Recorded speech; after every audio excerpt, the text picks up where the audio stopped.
Jay Crawford, Adam the Bull, Garrett Bush,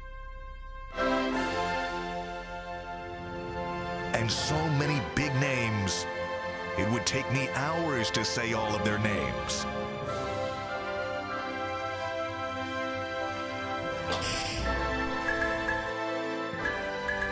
The ultimate Cleveland sports show. Booyah! One day to Friday. Hey, we can't Anthony's wait. on camera today. Hi, Anthony. Our Audio One tech, Anthony, wiring up G. Bush ahead of today's show. Busy show. Busy show. Brown Steelers preview. No fence riders. Maurice Clarett, he'll have to talk Ohio State Buckeyes. Aditi, who knows the Steelers better, she'll help us preview that game. Cavs win.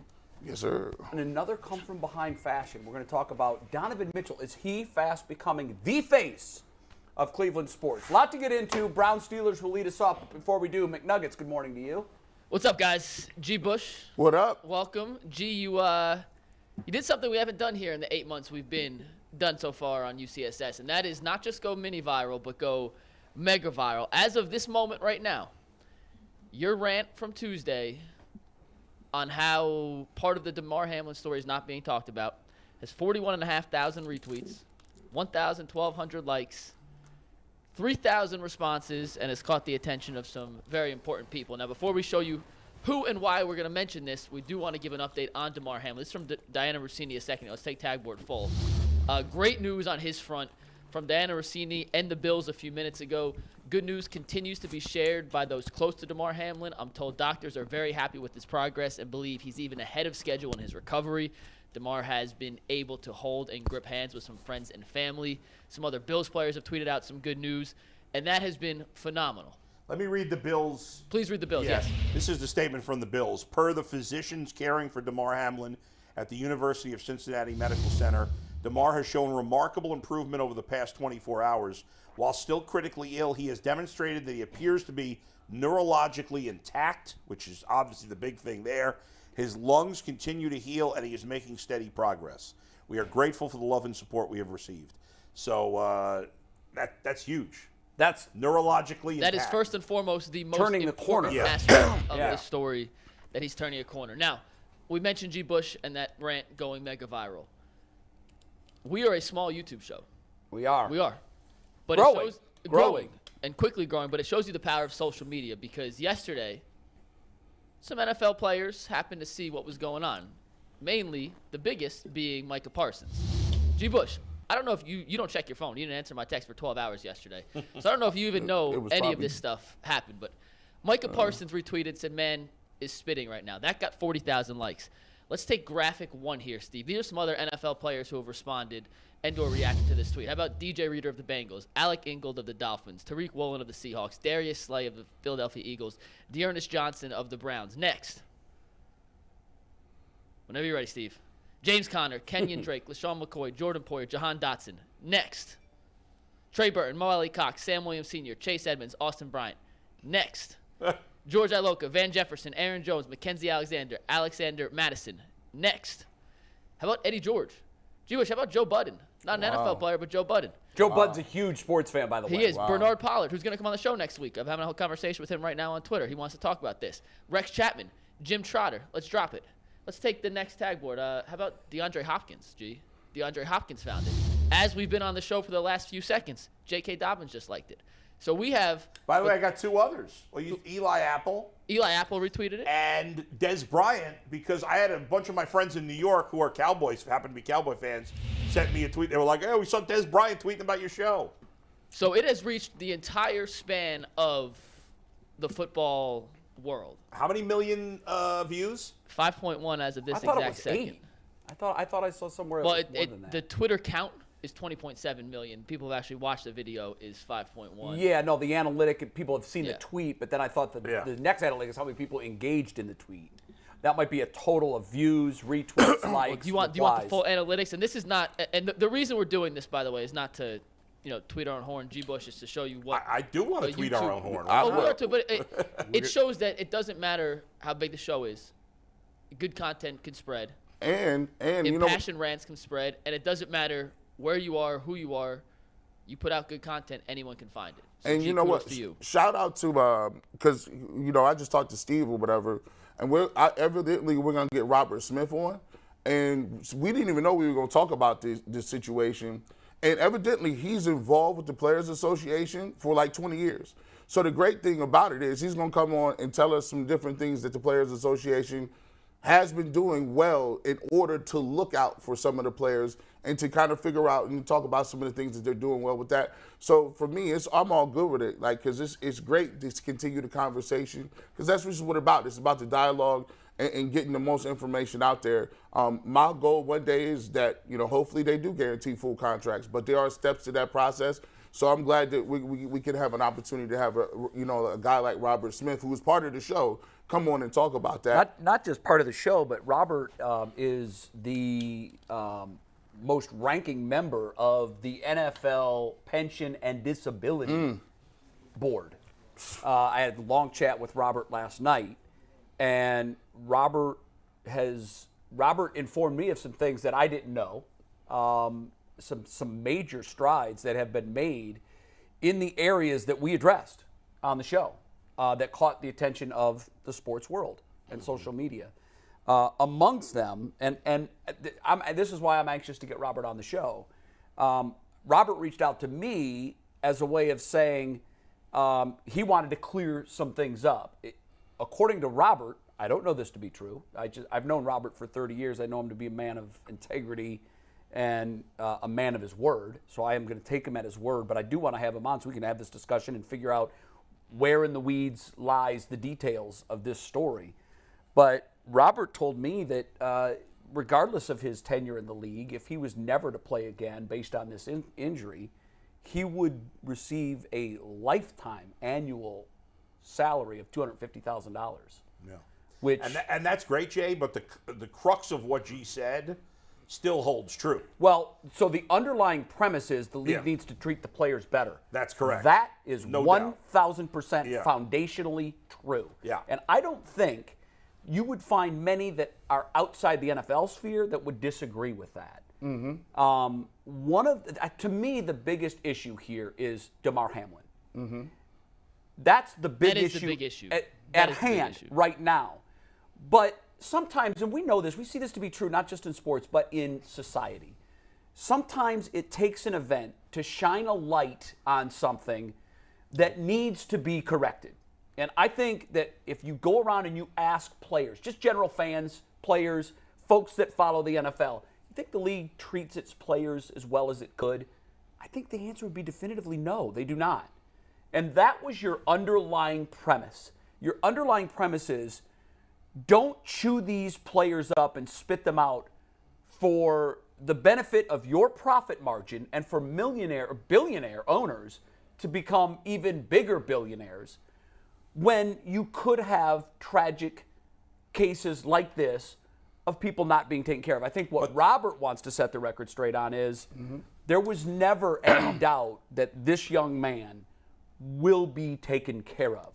I hope he's right, and I do too. But all I know is that the fact that I don't remember the exact numbers you gave, G, but the fact that so many players were supposed to be paid for concussions. So I pressed Robert on that because that was when you gave that number. That's the number I've read. Mm-hmm. That number is readily and widely available on the internet. My question to Robert was, as I was kind of pushing back on some of the things that he was stating, I said, Robert, let me ask you this. The number G. Bush gave, that 6.5% of this billion-dollar-plus settlement that was agreed to 10 years ago has been paid, meaning that 93.5% of that is still in league coffers, by the way, probably drawing interest. Yep. Yeah. And his response to that was, after a short pause, and I don't want to speak for Robert. We'll have him on, and he can do that himself. He's doing the Niners game this weekend, so he may be traveling right now. He told me last night he is going to be traveling, so I'm assuming I think we're going to get now. him early next week is the plan. I hope so. Yeah. But what he said was, I think that number is low. Okay. Well, but Maybe it's 8%. It should be 100 by now. It should be 100%. It's irrelevant. And that was, to me, as you were saying what you were saying, I wasn't in a position to either co-sign or push back on because you were stating facts that I just had not heard. I don't know where you got them. I'm assuming you did your research and they were correct.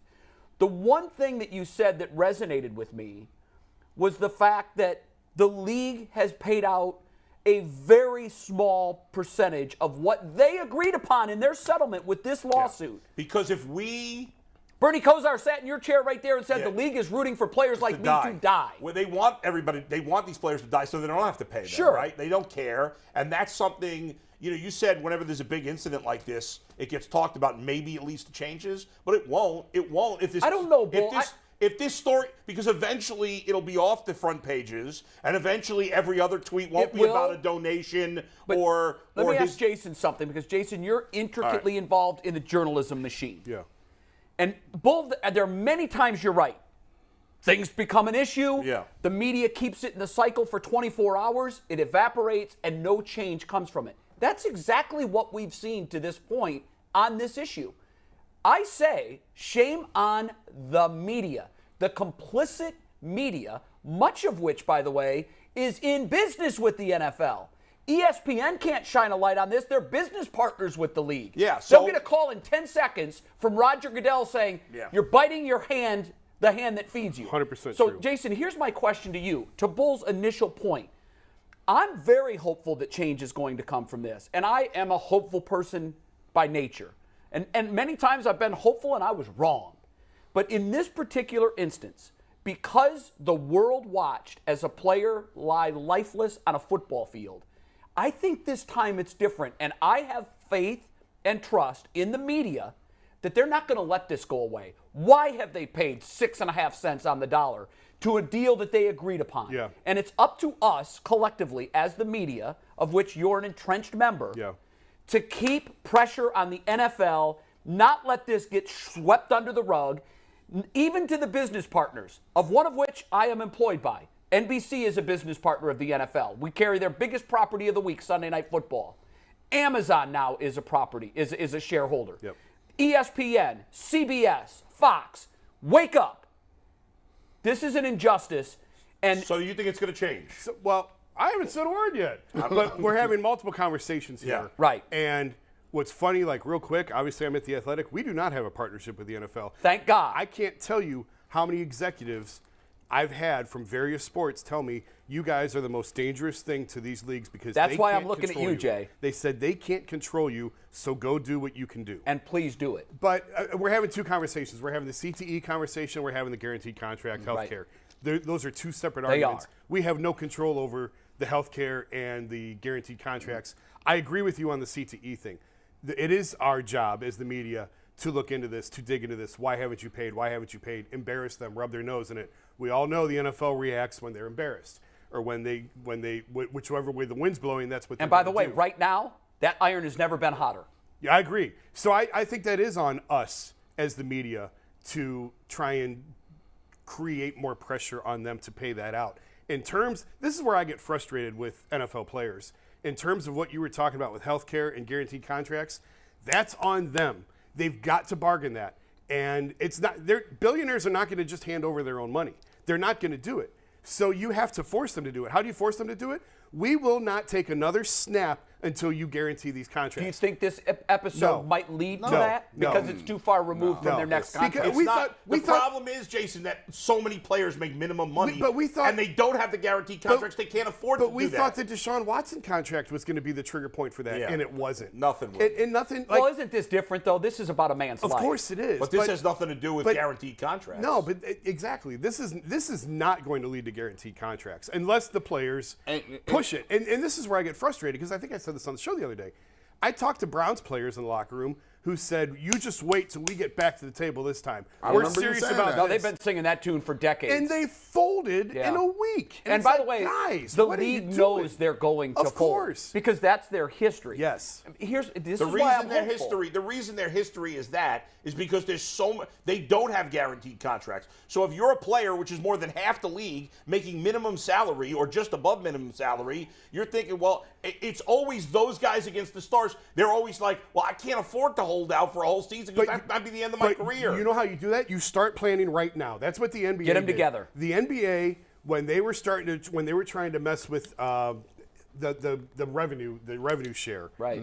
The NBA Player Association got together with the players and said, you start saving right now. This is like 2 years in advance. You have to start saving now so that we can hold on and not cave when we're really in it. And that's what the NFL players have to do. You can't go buy 6 cars right now. You have to save right now so right. that when the deal comes up And Jay, I am hopeful that this is going to be the catalyst to change. I hope you're right. I could be wrong. I'm not cynical even by hopeful, nature. and that's my nature. And I hope I'm right for this very reason. The players are reacting in the league to your rant because It resonates. they know it. Much of it is true. Yes. But here's the problem, and I thought exactly what you made. For every one of those players that co-signed what he said, they signed off on this. That's right. And we don't know that they did individually. But they Collectively, did they signed off you on can't that. blame them if they voted against They it. did what their Use leaders your told them star to do. power to make. Well, they're not all pressure. stars. Some of those guys are not. No, they're not. Many of them weren't. But we heard Tyvus say that he just did. He voted however they told him to vote. Exactly. And that's how the vast majority. When I forget the stat that you used, but one of them was reduced to the collective bargaining agreement. They allowed that to happen. They did. That's on their them. watch. But there were. I think it was like 40% of the players, maybe even more, were against the CBA. Well, wasn't and enough. so I'm not going to hold It needs those to be guys 51%. accountable. The only way to ever get guaranteed contracts, the players are basically going to have to hold out for an entire year. And you may lose the season. You have to- may that's lose the an only way it's gonna entire happen. season. By the way, McNuggets wants to put a bow on this. I do want. I Yeah. have one more thing to say. Yeah. People keep saying you went viral. You went viral. No. Everybody went viral, because without this platform and without dialogue and without that conversation, without the other people in this crew, I would have never even thought about doing that or saying that. And it's important that I say we, because this show just shows you how groundbreaking it is. These topics, no other place can talk about it like that. Nobody, and now we get dialogue, and I'm welcome. Pull up, come talk to us, educate us, because that's what type of platform this is. So this just shows you, show you this platform is necessary.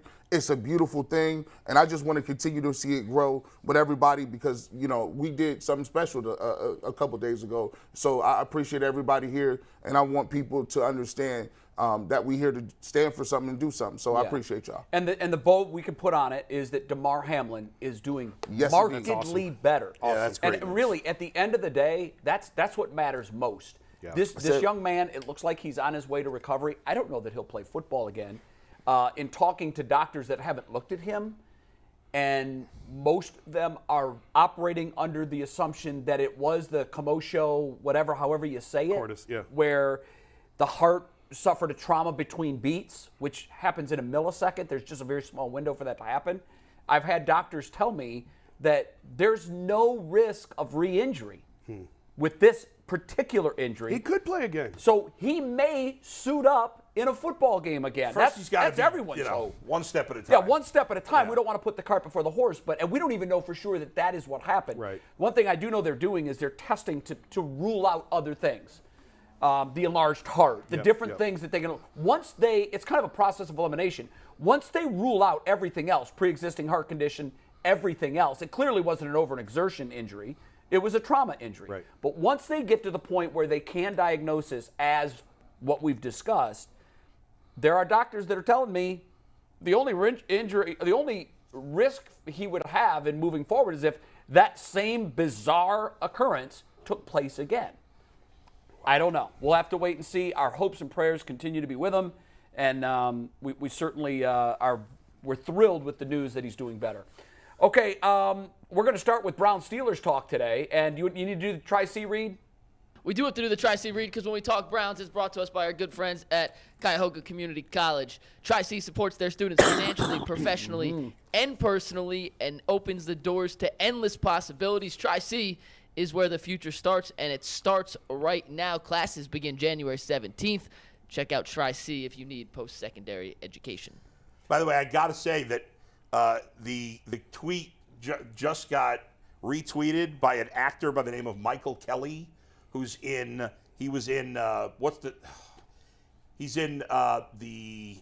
oh my God. Oh, Jack Ryan. that one. Jack Ryan. Wow, you pulled that out. He's in, thank you, Michael. And he was in with Kevin Spacey. Yes. House of Cards. And he was in House of Cards. House of I did an interview with him once. He's a really good dude and Mike, a real what role activist. did he play in House of Cards? Love House. He was like the fixer guy the vice for president, Chief of Staff. Oh, I know what you're not talking vice about. president, the fixer. No, the fixer. I know He what you're just talking about. tweeted, "What say you at NFL Commish? You should sit down with G. Bush and talk. Awful to hear these I'll numbers co-sign of that. the amount of money the NFL makes." Y'all not gonna I'm going to shoot him an email. Let's see if we get him on the show. Y'all not gonna lure Tell me him- into that yeah, he trap. did it. Mike, I Tell don't him he know did if an he'll interview remember. with Bull He once. did a radio interview with me once. We had a great time. I talked to him for a I'm while. sure he'll Shoot him. remember it. We got Bernard. Hey, he's following me on Twitter, so Well, I'll see what I can do. All right, I love that's his your show, TriC too. Read. That's out of the way. Guys, we got to talk about McNuggets. Did you come up with these numbers? I can't imagine. Someone, you saw them tweeted or retweeted or something, right? Well, we talked about this a little bit when they played in week 3. So I asked Earl yesterday, Earl, find me the difference, the numbers between when TJ Watt plays So for the these Steelers. stats originated from the Ultimate Cleveland Sports Show, as far as I'm we sure know. somewhere else is out there, but this is Earl's research yesterday. These are, I got to tell you, we use numbers all the time. We use them to make our case and argument why a player's good, why a player's not. I don't know that I've ever seen a set of numbers more dramatically leading to a conclusion that this might be the best player, not defensive player, best player in the league. And I'm going to read them off. This year, the Steelers. TJ Watt, the best player in the league. Listen to the numbers. Whoever said that is high. Let's keep Listen that to in the mind. numbers, and then I want you to Yeah. tell me a player that has a bigger impact on his team. All right. here we Okay? Yeah, With TJ Watt, I know the numbers. they're 7-2 when he plays. go. Okay. Their opponents score 17 points a game. Next slide. When he's not on the field, that number goes up by more than a touchdown. The record completely inverts. It's 1-6. Those numbers on their own don't mean anything. Right. We need context. You're right. Small no- sample size, right? No, it's not small sample size. It is. There's no context. It's 1 year. I know, but there's So- no context to But it. the context is he's on the field. They're, No, the they're context 7-2. is we don't know who they played those games. That Oh, matters. I see. So 9 games. So but you're right. Doesn't that matter? Let's talk about a bigger sample size. I wasn't saying sample size, but go ahead. For his career, when TJ Watt plays for the Steelers, they're 58-26, and their opponents score 20 points a game. When he doesn't play, That's 84 games. Just yeah, that's a little bad on that math. So it's 11 games. when he doesn't play, they're 1-10, and again, opponents are scoring nearly a touchdown more. Now, Bull, I know you might want to say that that's hyperbole and that's crazy, but show me Aaron Rodgers' stats. Show me Tom Brady's stats. Show me other players' stats that are that But ridiculous. First of all, it's 11 games, No, it's not. It's 84 games. but it's 11 games No. without him. the 11 they missed Yeah. 11 with, and how many of those came this year? 7 of the 11. 7. Okay, here's where I think that's just a touch misleading. Is there's touch. more? It goes more. There's more that goes into it, especially this year. Yeah. Because they started the year with a different quarterback. He was Sure. terrible. Trubisky was terrible. Right. They've gotten better as the year's gone on. No question. And they've So- played an easy schedule since he's been back. So I do think he's a wonderful defensive player. I remember we could talk to Aditi about this. We talked to her about this in the summer, where I think she said Cam Hayward was the most important player to her on that defense. Yeah, I want to get clarification because I remember she made a comment about how the two together. Yeah, but she was talking like with her and her husband one day with her son, and she thought Cam Hayward was the most important player defensively. I wonder if she still feels that way. Well, with those numbers, are just you can't argue them. I'm I sorry. could argue. I think they're meaningless. No. When you have a sample mean, size, no? It's my opinion. 84 games, their It's winning 11 percentage. Gee, Jay, Mom and Dad are fighting again. I don't know what to do. Pull this car over. It's 11 games that he didn't play. What if the 84 doesn't prove anything about him? Turn the car around.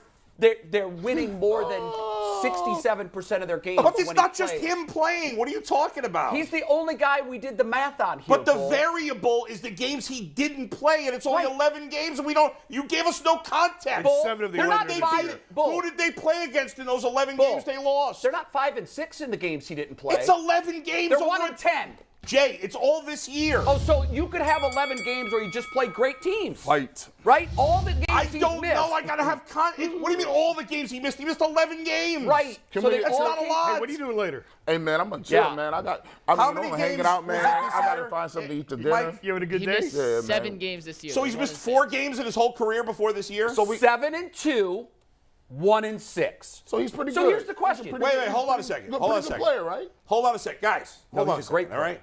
Are you saying he's only missed 4 games before that year? Before this year? Are you sure about that? Doesn't make any sense to me. I'll double He's check. been pretty healthy in his career. This is the stats department of UCSS, a.k.a. Earl Anthony. Yeah, no, he's been pretty healthy in his career. So before this year. So Jay's argument is that T.J. Watt's the best It's not player. my argument. It's the numbers. No, I'm just giving the the numbers don't prove he's the best player in the league. That's absurd because you haven't compared it to anybody else. What I said was. Also, we got clarification on one stat. Yeah. 84 games. That's because we forgot the 2 ties. There's 2 ties. Oh, okay. Okay. No, but he's only missed 4 games before this year? I'm confirming that right now. So if that's the That might case, be true. then his stat is basically only about this year, so who cares? It's only 4 games besides this year. It doesn't mean anything to you. Jason, let me ask you this No, question. can you respond to my point? It's only 4 games. Bull, I'm giving you a sample size of 100 games. I'm giving you a sample size of 100 It's games. not a sample size of 100 And you're saying games. you need context. Let me provide the context. Yeah. The context is his presence is the variable. We're only talking about him. That's it. We're talking about him. You can't give him credit for those wins like it's only on him. Bull, I'm only reading Ben the numbers. Roethlisberger was in his prime for a lot of those games. Ben Roethlisberger wasn't there this year, so let's just talk about I know this year. this year, so this Bull, doesn't prove anything. If I tell you with this, you're Forget 7 it, just and 2. talk to them. It's all right. Yeah, Leave me out. You don't want to hear what I have to say Thank you, anyway. because I don't. Jason, to you, where does he fit in the pantheon of impactful players? Now, I know that the MVP argument almost always goes to an offensive player. I get that. And we're programmed to think that the offensive player impacts the game the most. But I don't know that you're going to show me a number from a quarterback, even Tom Brady. When Tom Brady missed his season, that team still made the playoffs. My question to you is, when you look at this and you watch him, and I'm use more my eye test when I watch him play, every single play, 100%. Is he the most valuable player on the defensive side in the NFL? Change that, the defensive side. Well, like I just said, most of us are programmed to believe that it's just like a pitcher rarely wins the MVP in baseball. Right. We're programmed to think he plays every 5th day. It can't happen. In football, we're programmed to think that the quarterback drives the bus. I think T.J. Watt is a fantastic defensive player. Right. He's fantastic. He's marvelous. He's got Cam Hayward next to him. He's got Minka Fitzpatrick behind him. That makes a big difference. Huge difference. I still look at Aaron Donald, to me, as the most dominant defensive player in the NFL. I think. I mean, I don't know. I would agree with that last year. I Nick thought last year Bosa's he going to was. win Probably defensive player of the year. Probably, so he's not even the defensive player of the year. Well, again, with these awards, we tend to look at teams that, are you in the playoffs? Right. Are you having a great season? A Cy Young winner on a team that is sub 500, he doesn't win the Cy Young oftentimes. The reason I don't like the numbers, those numbers, is because I agree with Bull. 7 of the 11 are this year, and they were such a disaster early on this year. And I think that has a lot more to do with factors beyond T.J. Watt. It was the quarterback play. It was the fact that, I mean, they were 2-6 at one point and looked like they could be going for the number Bull 1 seed. buried them. Bull said, I can finally take my victory lap on burying the Steelers. And I think I said, you might have been with me before the year, hey, or you were, in saying that we were burying the Steelers far too soon. Oh, I insisted we were. Yeah, and then at 2-6, they also said Jeff Saturday was a great head coach. But so at 2-6, I kind of crawled in I'm the hole. not sure he's not. He's won 1 game. That's all I know. But the sample size. I don't care. Stop. We're not talking about Jeff Saturday. It's 5 games, Bull. But You said he was a genius after that first win. But He's looked like a freaking fool since then. At 2-6, I was in a hole with the Steelers thinking, okay, I was wrong. They are dead. No, they're not. And by the dead. way, I thought that too. Yeah, I and thought they're that not. too. This is the Steelers. They are. They're going to lose. They're not making the playoffs. But they always play better. playing. But they always play better at the end of the year than they do at the You were beginning. all in on that. They always get better as the season goes on. I think they've got their quarterback thing figured out. Is Kenny Pickett, Ben Roethlisberger? I don't know, but I think you know he's not. But Stop. he's a rookie. We can't say what he is or isn't going to be. Sure. He's a lot better now than I thought he was going to be already. So I would second that. They're figuring it out. T.J. Watt is a part of that. What are you going to put him top 3 defensive players? Top 5. I'd put him top 5 The for best sure. defensive player in the league is Micah Parsons. I don't even think it's close, is it? This year, Who's the most impactful player? It's Micah Parsons. Yeah, I've seen Micah Parsons wreck games by himself. I mean, Yeah, he come on. has. Just T.J. totally Watt's a wrecked At great the end of player. games, which I love to see. But the idea that he's Like the Aaron best player in Donald the league is Super Bowl. ludicrous. That stat proves nothing, and everybody knows it. Here's why T.J. Watt means a lot to the Steelers, and you have Definitely to put means a him lot. in that pantheon of guys that change the game, because we talk about all the time accountability and leadership. Like, if you look at T.J. Watt, he's always playing hard. He plays hard against the run. He plays hurt. The intensity, just the level that he gives off makes everybody else have to play at that level. Like, and when you see, I think Robert and Leroy said, when you see a dude like John Randall and he's playing that hard, you have no choice but to play up to his level. And on the defense, they got him and Cam Hayward. It transforms their defense into something that I can't really say about the Cowboys or the Browns, even though they have Michael Parsons and they have Myles Garrett, because he elevates that. I mean, when you play him, you feel it. Some people, it just comes off the screen, like the intensity, the fire, the playability, and he makes plays when he needs to. Where do you have him? Do you have him top 3? I got him. And for me, if he's top 3. So I mean, we have Nick Bosa, we have T.J. Watt, we have Aaron Donald, we have Micah Parsons. Yeah. We haven't even mentioned Miles. And Miles is probably in the top 5 too. He's probably in the top 5. Top 5, but lower tier TJ, top 5. and I know you can't say you can't grade it because he was hurt. But if you look at T.J. Watt, his consistency, think about how crazy it is to sound that at one point in time we would have thought it was crazy to say he's better than J.J. Watt. In the run J.J. Watt had. I mean, J.J. Watt was changing whole plays. People talked about him giving him the MVP. But now when you look at it, T.J. Watt, that's a toss-up. Well, you mean career-wise? Yeah, T.J. Oh, yeah. I would say T.J. Watt at this point has probably had a better career than J.J. Watt. Which is a lot to say. J.J. Watt's had a lot more injuries. Yeah, but TJ still needs to do it for longer. I want to see him do this for a couple of years. I think, guys, when you look at By the way, 1 I and would 6 take without Myles him, Garrett over J.J. Watt. All things being equal, if you put him on the same roster with the same teammates, the same JJ coaches, or TJ? You said J. Did you mean JJ? You said JJ. I meant TJ. Okay. I would take Myles Garrett over TJ Watt. If it were like if I'm the Steelers, I don't think I would trade did TJ TJ play Watt in for Myles the Garrett. Browns' first game against the Steelers? No, He he did was not. hurt. No. And what was the final score? 29-17. Okay. By the way, do you guys want to know the And the 7 quarterback teams? for the Browns was Jacoby Brissett. Do you guys want to know the 7 teams the Steelers played without Watt? Sure. Just to throw it out there. They lost to New England. Borderline lost to playoff team. Lost Below to average Cleveland. team. Okay. Not a playoff team. Lost to the Jets. Not a playoff Below team. average playoff team. Got Below average team. destroyed by Buffalo. Great team. It's expected. Should have. They beat Tampa Bay. Bad team. Lost to Miami. Good and team. And lost to Philadelphia. Great. That's Okay. a great team. And they that played- Miami game was Tua for a quarter. So you're going going to tell me that if TJ's on the field for all of those games, they don't win at least 1 or 2 more?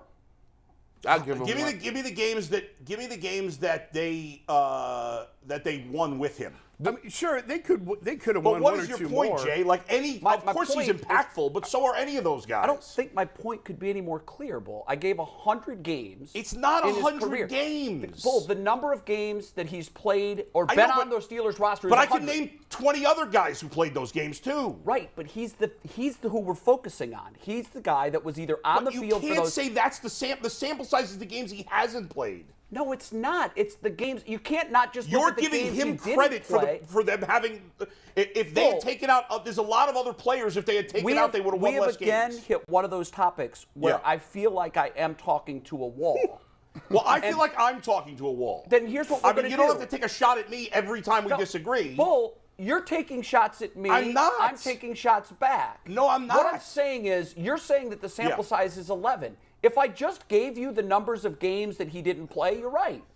But you're ignoring the other 80 I'm not games. ignoring, Jay. You're saying that their winning percentage in these games is a direct result of him. I'm saying, what if you took Cam Hayward out of those games? Is their record as good without him? Cam Hayward, we're not even talking about Cam Hayward. I'm asking you a question. Would their record well, be, how would their about- record be This as is we good have without Maurice him? Clarett to help us move on to a Yeah, different because topic, we're never going to stuck get in it. the And middle here. I'll agree to disagree with you Yeah. because I'm never changing your mind and you are never changing my All mind. right. One thing I want to add on TJ real quick. Go back to the game last year when he absolutely destroyed James Hudson at right tackle. Yeah. And we didn't adjust. And I mean, I probably should have brought this up. The Browns feel like Baker had plenty of time on a lot of those throws and he held the ball too long. But the fact his is, MO. he got destroyed. Who's going to be the right tackle Sunday? Yeah, I know. James Hudson. Yeah, good luck. Well, I don't know if No, that's set but in you know what? stone I will yet. say this. I think Conklin likely is going to miss, right? Could we assume We're that? guessing that that's Probably. where the trajectory is. But here's the thing. I mean, they're not going to go out there and do the same thing they did last Well, year. and I think James Hudson has improved dramatically in year Better. 2 as well. So Yeah. I'm actually really curious. I hope it is James Hudson because I kind of want to see that matchup again, and I want to see how I he think it's a does this nice. year. I think it's look. the Browns, will everybody agree that the Browns are a much better football team right now than they were when they beat the Steelers earlier in the year? Yeah, I think so. I mean, I would hope so, anyhow. I think we're a better team. The defense has figured a lot of things out. And we've got the highest paid player in the NFL now as our quarterback. We better be better. I don't buy that the defense is much better now. I just said they played some bad teams. No, they have, but they're trending in a better direction. They are trending in a better They direction. were a nightmare the first. When they saw Pittsburgh the first time, they were a flat nightmare. That's coming off the Jets game. It was coming off the Jets game. So now I think this is a really nice measuring stick for how both teams have progressed. Yeah. Because the Steelers are a much different team too. So we now have our best player back, hopefully, in Deshaun Watson, at least our highest paid player. Now they have theirs. Let's see what happens. What's the result? So I think this is a nice little test case. Yeah. Maurice, first of all, I don't want any Ohio State talk until the end because that will, but I love the guard. I love the guard. But I don't want to spoil the mood before we get into fence riders. And I don't want to get on too big of a tangent here, but what value do you place on T.J. Watt as a disruptor? Is he in the discussion for the best defensive player in the league? Is he the best? Where is he for you? I don't know. I don't keep up with the T.J. Watt too much, so I will be reaching to try to act like I knew the answer. All right, we can respect but that. I don't know. I couldn't even tell you. But we're not going to take that answer for no fence riders. You're going to have to pick a side. I'm going to make you. McNuggets, you want to start with the Well, before we do that, I know Maurice was. I saw him. Yeah. He was hanging out with my guy Icky Woods at the Bengals-Browns game. I saw the picture there. No, the Bengals-Bills. Bengals-Bills game, not Bengals-Browns. Sorry. And so you were obviously there and saw this incident take place in person. As a former player and being there in person, what was that like? Yeah, it was crazy. The irony is that everybody in the stadium thought it was his leg at first. So the play had happened. The guy caught the ball and he ran into him. And when he got up and he fell back down, I'm talking about everybody in the stadium thought it was his leg because the way he was sitting, like his legs were cocked out. And then everybody seemed to get serious when you started to see all of the Bills players come off the sideline. And just imagine the people at home probably had more real-time information than the people in the stadium, just because there was no TVs on or anything that was going on. And so then when they had I don't know if they showed this on TV, but all of the players have formed a circle around the player. And I was like, man, I've never seen that in my entire time, either watching football, playing football, or anything. And so they thought it was like serious. And so then I seen Adam Schefter and Booker, I think that's his name, the other gentleman for ESPN. They start Booker McFarland. Those guys that came on TV and started to explain it. But you can visibly see when the Bengals players had left the sideline and they went onto the field, you could see people going over to whatever was taking place on the ground. Everybody knows now with CPR, but they were going over to the player on the ground and like looking at him, and then they were visibly walking away. And I was like, man, this is serious. And so the whole conversation about like it was people in the stands like, yo, like the game is over. If you see this many people who are going next to the guy while he's on the ground, you know, and looking at him and walking away. And so then after they cleared the field, and the ambulance was on the field probably, 10, 15 minutes before they even got him up in it, and then moved off the field. And so it was a lot going on. And then it came to a point where they were showing the coaches in the tunnel, and you can just tell by body language alone that the game was about to be called. And then you seen all of the staffs like packing up the equipment. And so then we got left out of there. But it was two things from that. Like the first thing was that you don't even realize that this is even a thing. So you have so much intensity. Like the game of the magnitude, it was a big game. It was packed. It was crazy. And it had to be 55, 60 degrees out there. And you had people rooting for each other's side. But then when everybody realized what was going on, I didn't go to, or I don't know if this is the right analogy, so I don't want to get pinned for this, but you kind of felt like whatever 9/11 would have felt like after 9/11. You know what I'm saying? Like it was a tragic situation that happened, and everybody in the stadium was like, yo, like this guy's health or it was all one team, right, Maurice? It felt like all one team at that point. It was 1,000%. Like, you know, yeah, I don't even care who you came there to root for. I don't care what you thought prior to that. But every single person, like there was nobody saying like, oh, you know, I wasted my money and came to the game, or I called off of work or anything like that. I'm talking about the entire stadium once they found out the severity of it, like walking back out and walking through like the suites and the club level. It was some of everybody. You know, people can say some ignorant stuff when they're drunk and when they think like, you know, football is that important. But, you know, everybody left, and it was after that, everybody was just trying to figure out, you know, did the guy pass away? And so a lot of people thought like, you know, it was real severe. And so, you know, nobody knew. Even now, you know, and I don't know if I'm not getting an update on Twitter or I'm not paying attention. Like, I still don't know what's going on with the guy now. So it was a lot. You know, it was a lot, and it was definitely like a surreal moment. You know, I didn't even think nothing like that would happen, you know, going into the game. Well, his condition is improving, and some might even say that the improvement has been dramatic. He is on much less oxygen now than he was. His lungs are beginning to heal. We're showing a tweet now from Diana Rossini of ESPN where she says that he's even been able to hold the hands of some family members and friends. I know his father yesterday addressed the Bills team, and the mood with the team was markedly improved after they heard from the father. So it does seem like everything is going in the right direction. He's still, as far as we know, I haven't seen that the hospital has changed his condition. Bull, have you seen that, or McNuggets? I think he's still in critical condition. He's still in critical condition, but he's awake, which is important. Which is huge. Yeah. So he's doing much better. And Bull, thank you. I forgot. I wanted to talk. We wanted to talk to you about that, and I'd forgotten about that. So I'm glad we got your thoughts. Is he still in Cincinnati? He is. Yeah. I would imagine it would be a while before he was transported, but he is still in Cincinnati. The Bills are going. They went through meetings and a walkthrough. I'm not sure why they would do a walkthrough. But they didn't practice today. No, but they are preparing, according to some things I read yesterday. They're preparing to play the Patriots Sunday, and then what happens after that? It's still, there's a million scenarios. We're not even going to get into it because it's all conjecture, speculation. But we do know that the league is currently trying to formulate a plan moving forward. How are they going to settle home field advantage? How are they going to settle the seeding in the AFC playoffs? We're still awaiting word from the NFL on that. I imagine we would get that, guys, I would think before the games this weekend. I would think today, probably. Especially once you get the news that he's awake.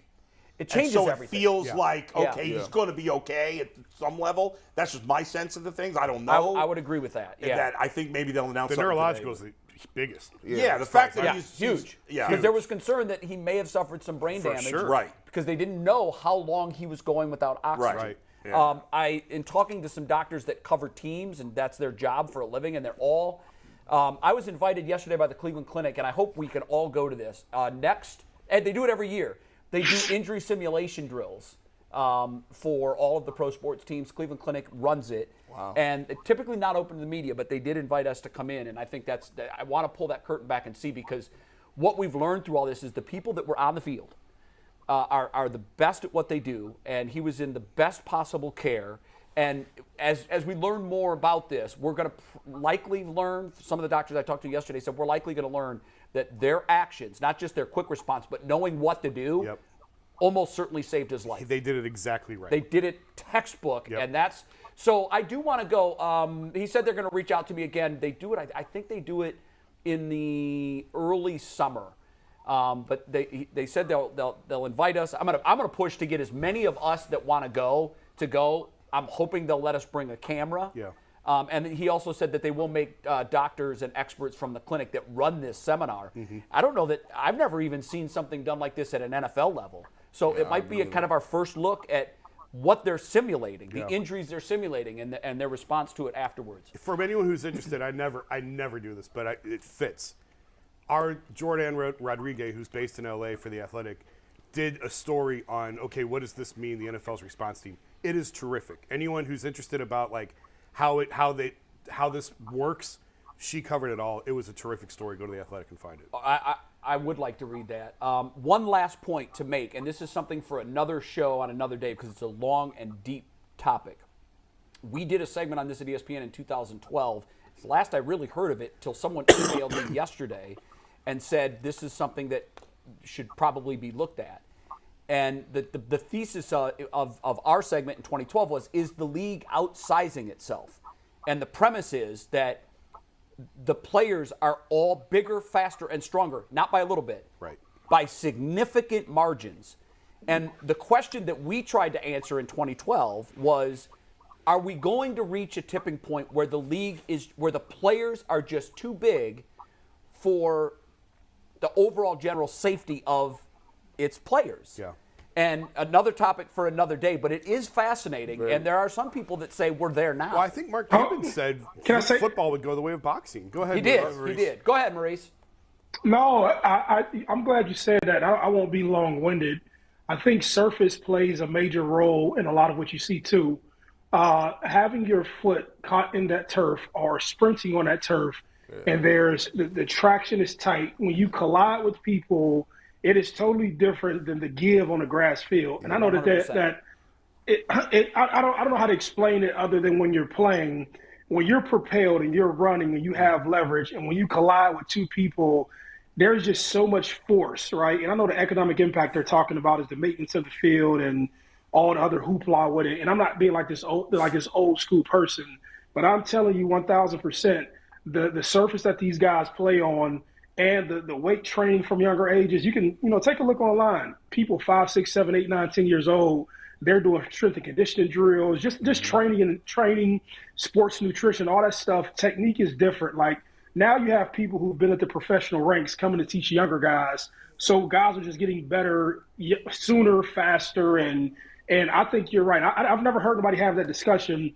but it's definitely a discussion that somebody should take a deeper dive into, and I'm pretty sure they can prove it on a lot of different fronts. And to your point on the turf, I saw something about 2 weeks ago the league put, I don't know if it was the league that put it out, but somebody said for the NFL to replace all of their turf fields with natural grass would cost in excess of $20 million. And I thought, really? We're going to talk about $20 million when you're talking about, because G. Bush, I'm sure you played on natural grass and the new turf. The artificial turf was different, but Maurice is 1,000% right. On This new turf.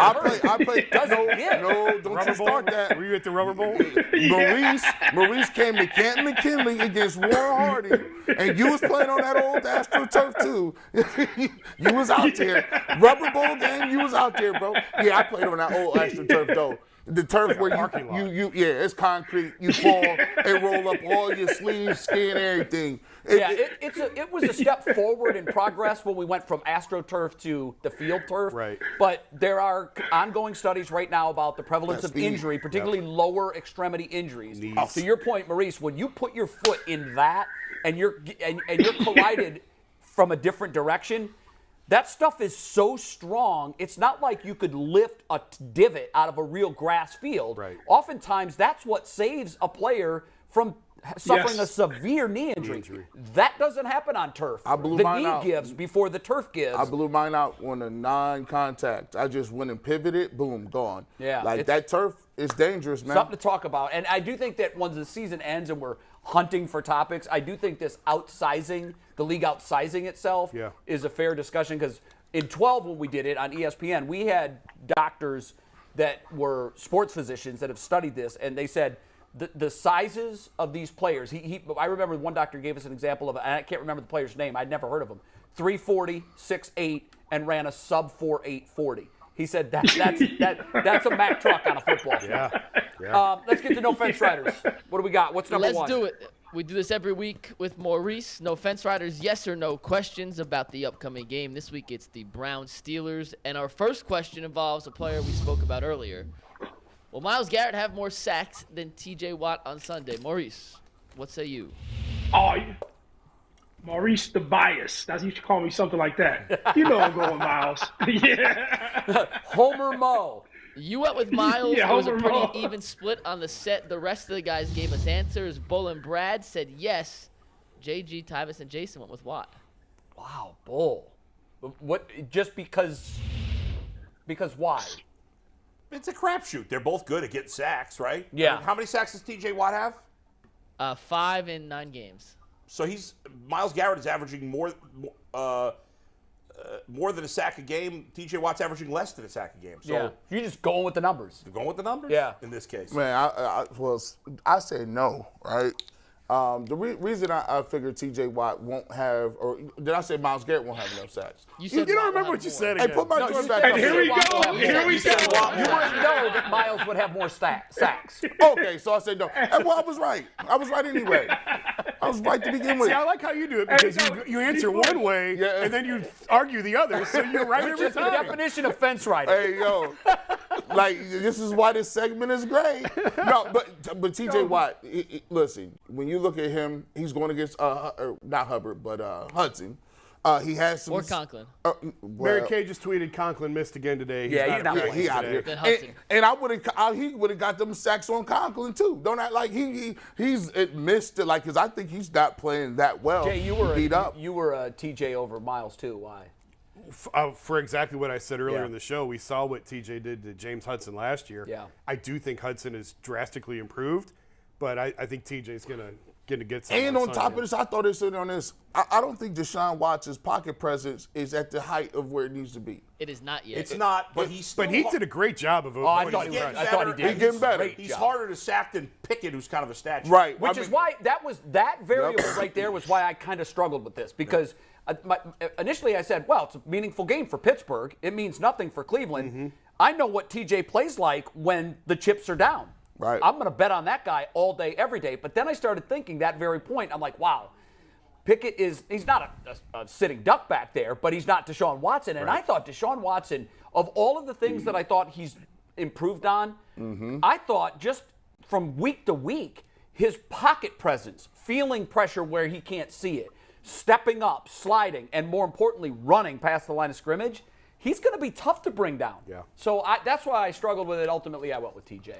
Next question. He has not done it yet. Will this be the week Deshaun Watson throws for 250 passing yards? Maurice.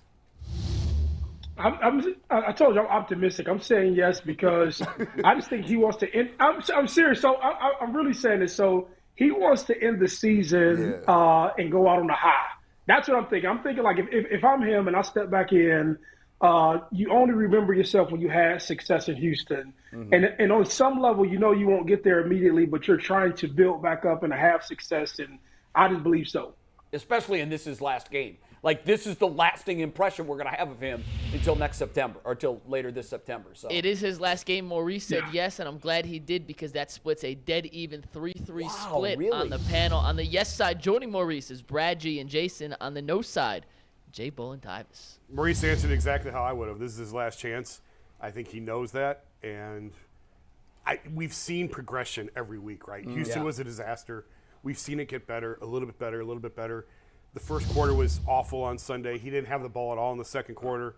Had a terrific second half, and I think this is the last time for him to really put something together. So 250 plus. G. Bush, you and said that's not a high bar. Right. no, he's not. But he's been nowhere near that. I know. lost a lot of money on 216 last week, so 250 is Was that something. your money or was that free money? It was free money, Okay. but free money's my money, and it's no longer my money. It's not your thing. Big Nuggets had bet online. He had draft. Maurice, don't bet, brother. I Don't do downloaded it. every casino app possible. I took every Maurice. I'm not kidding. I would just tell Maurice never to bet because I gotta could see Mo going diversify. through the You casino. gotta diversify, Mike. Mo's What going to are say, you doing? give me the Browns, give me the over on all of these individual numbers for every single Browns player. Give me the over. By the way, as a former gambler, let me give advice to all those who have started gambling here. Let me give you some advice. Two things. Number one, don't bet more money than you can afford to lose. That's number one. That's the most important Facts. thing. Number two, never bet on a game involving your favorite team. Never. Because your biases about your team will affect your analysis of the game. It always does. Always does. We can't take our heart out of our brain. Now, you want to drop $10 on a future for the Browns to win the Super Bowl? Fine. But if you're on a week-to-week basis, don't bet on your team. I agree, but G. Bush, real quick, God forbid, and I'm sorry for thinking Deshaun Watson could not throw for 217 yards, which is a very low bar. It is. Right. I mean, you would think it would be. And if but he'd had a possession or two in the second quarter, probably would have got No one there. was more Maybe. mad than me Could've. about that Commanders well, he only drive. threw for 168. Yeah, true. And he only had 9 completions. Bull, I want to ask you a question because we really haven't talked about this whole new universe that we're all in. We could all, if we wanted to right now, pull out our phone and make a bet. Yeah. That's all new. Yeah. I know that you've had a history with gambling. I would ask you I would throw a third never in there because I also have friends some of whom are still struggling with that addiction. Right. Others, like you, Yeah. just put it down and said, Right. I'm bigger I than play that. fantasy. That's all. And I that's do. it. Yeah. But one thing I hear over and over is never, ever, ever. This is what I thought you were going to say for your number 2, but you said something that's very smart. Don't bet on your team. Yeah. But the other thing that these friends of mine have always said is never, ever, ever, ever place what they call recovery bets. Well, that. So in that's other words, you what's a down big recovery for the bet? week. Don't bet it all in one game. To yeah, get it Maurice, back. a recovery bet Yeah. is you're down 1,000 for the weekend. Yeah. But you look at the Monday night play and you're like, whoa, this is a lock. Bet it all. I'm going to bet 1,000 and I'm going to get it all back. There's no such thing as a lock. If your first of life all. is going to be screwed up by the money you lose, Yes. Are then you don't okay to bet go it. 2,000 in Yes. the hole? To your first rule. Yes. If you're not, don't play recovery plays. Yes. Maurice, black people got a different couple rules, right? Okay. Black people. don't go nowhere where gambling involves shooting dice. If they shooting dice, turn around and walk out. You want no problems with that. And also, lending people money is gambling too. That's never true. That's very true. Never lend somebody money that you need right back. Shout out to the great Dre. I've lent people money that Yeah. I've never gotten back. It is gambling. It You're is betting they're gambling. going to pay you back.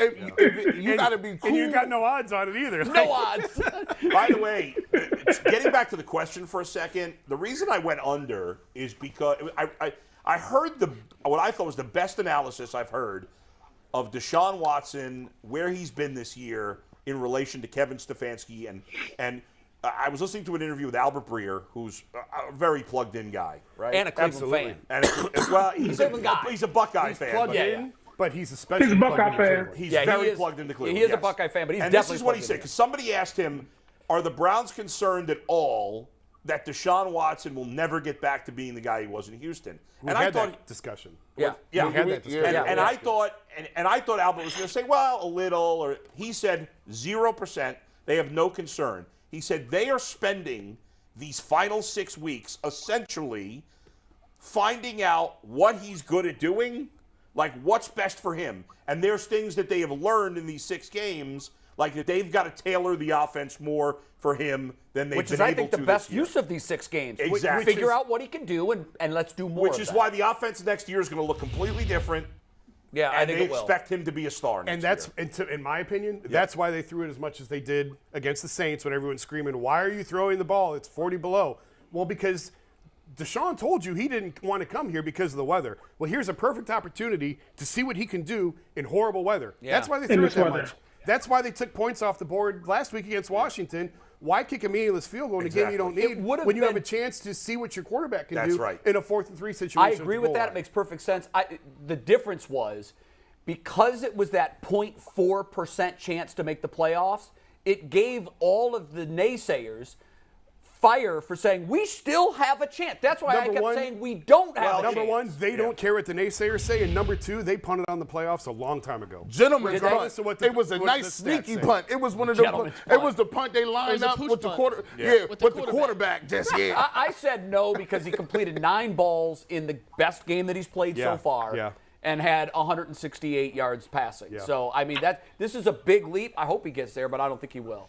Question number 3. We got to run through these next couple pretty quickly here. Maurice, this is a running back question. No one's better to answer this than you. Will Nick Chubb outrush Najee Harris and Jalen Warren was embarrassing. combined?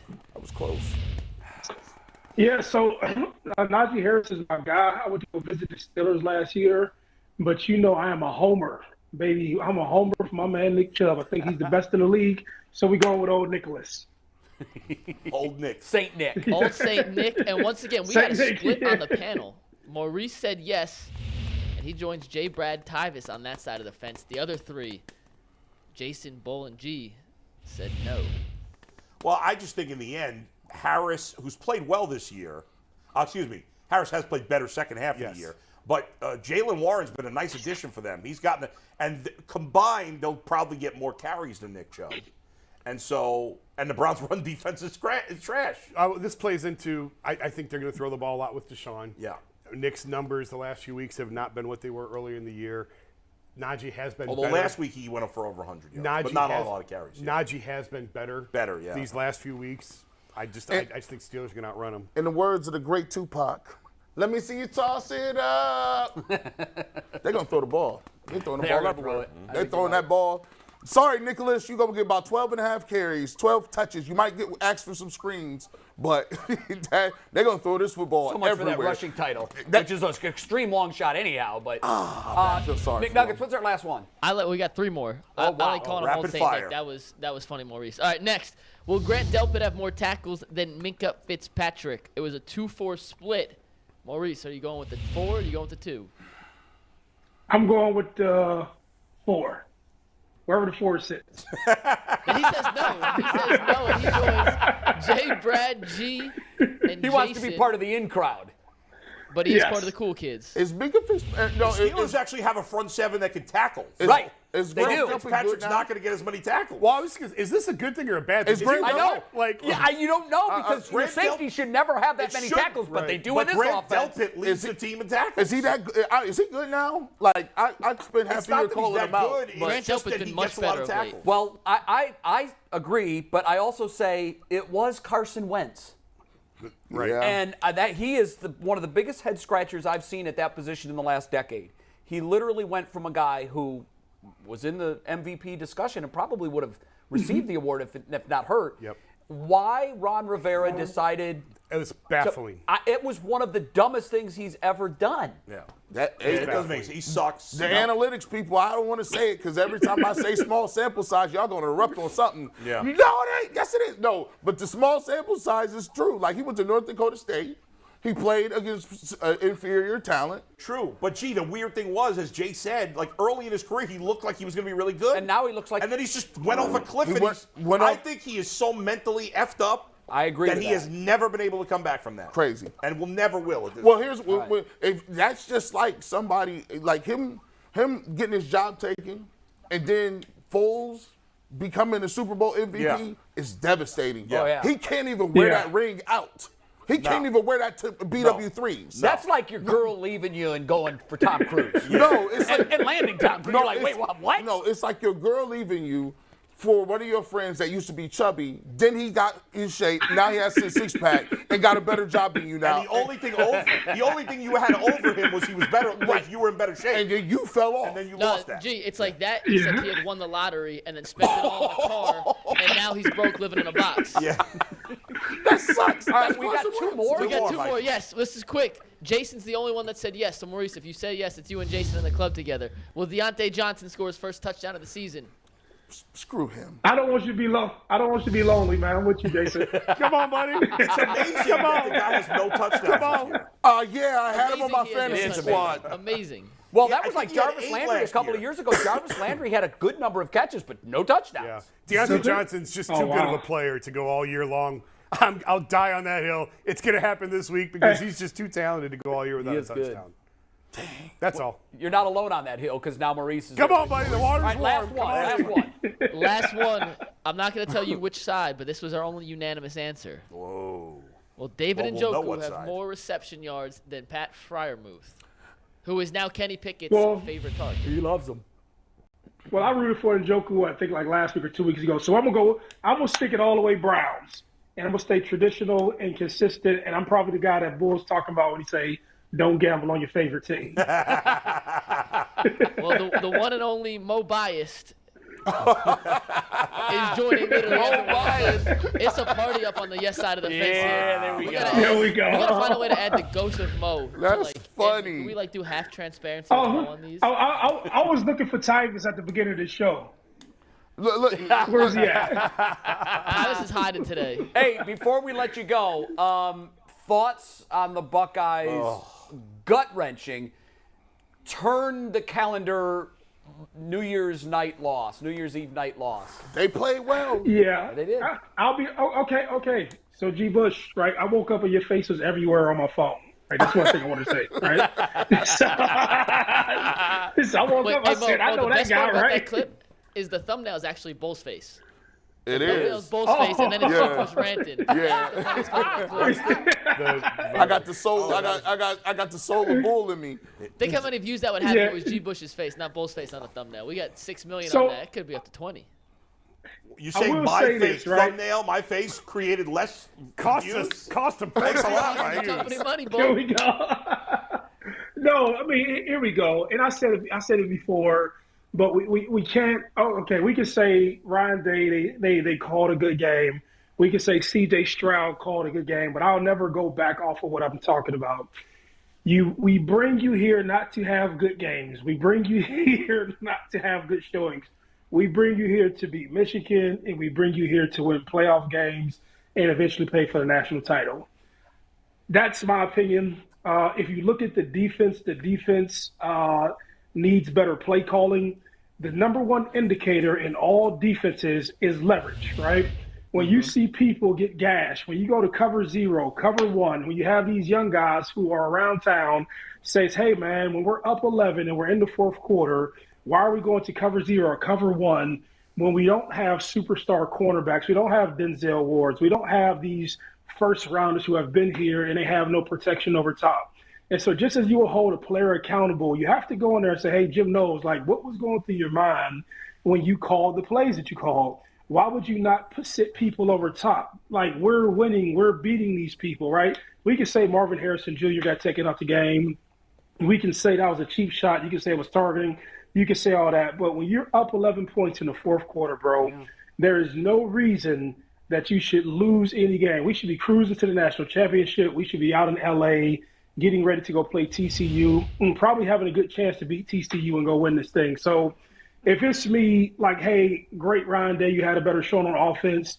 Great C.J. Stroud, you ended your career with a good game. But at the end of the day, we bring you guys here and pay you for a legitimate reason, and that is to win these games. Now? And no, I mean, yeah. So, you know something we don't? We're paying you all this money. Go win. Yeah, but so I don't like these. Like, so we can sit here and say we don't like for everybody gets a trophy, right? Right. Yeah. And it's around town. Like, everybody's like, oh, he fought well, like, but he didn't win. That's not it. You don't get style points. You don't get consolation points. At Ohio State, the goal every year is to get the chip. If you don't, it's a failure of a season. There's only a couple programs you can say that about.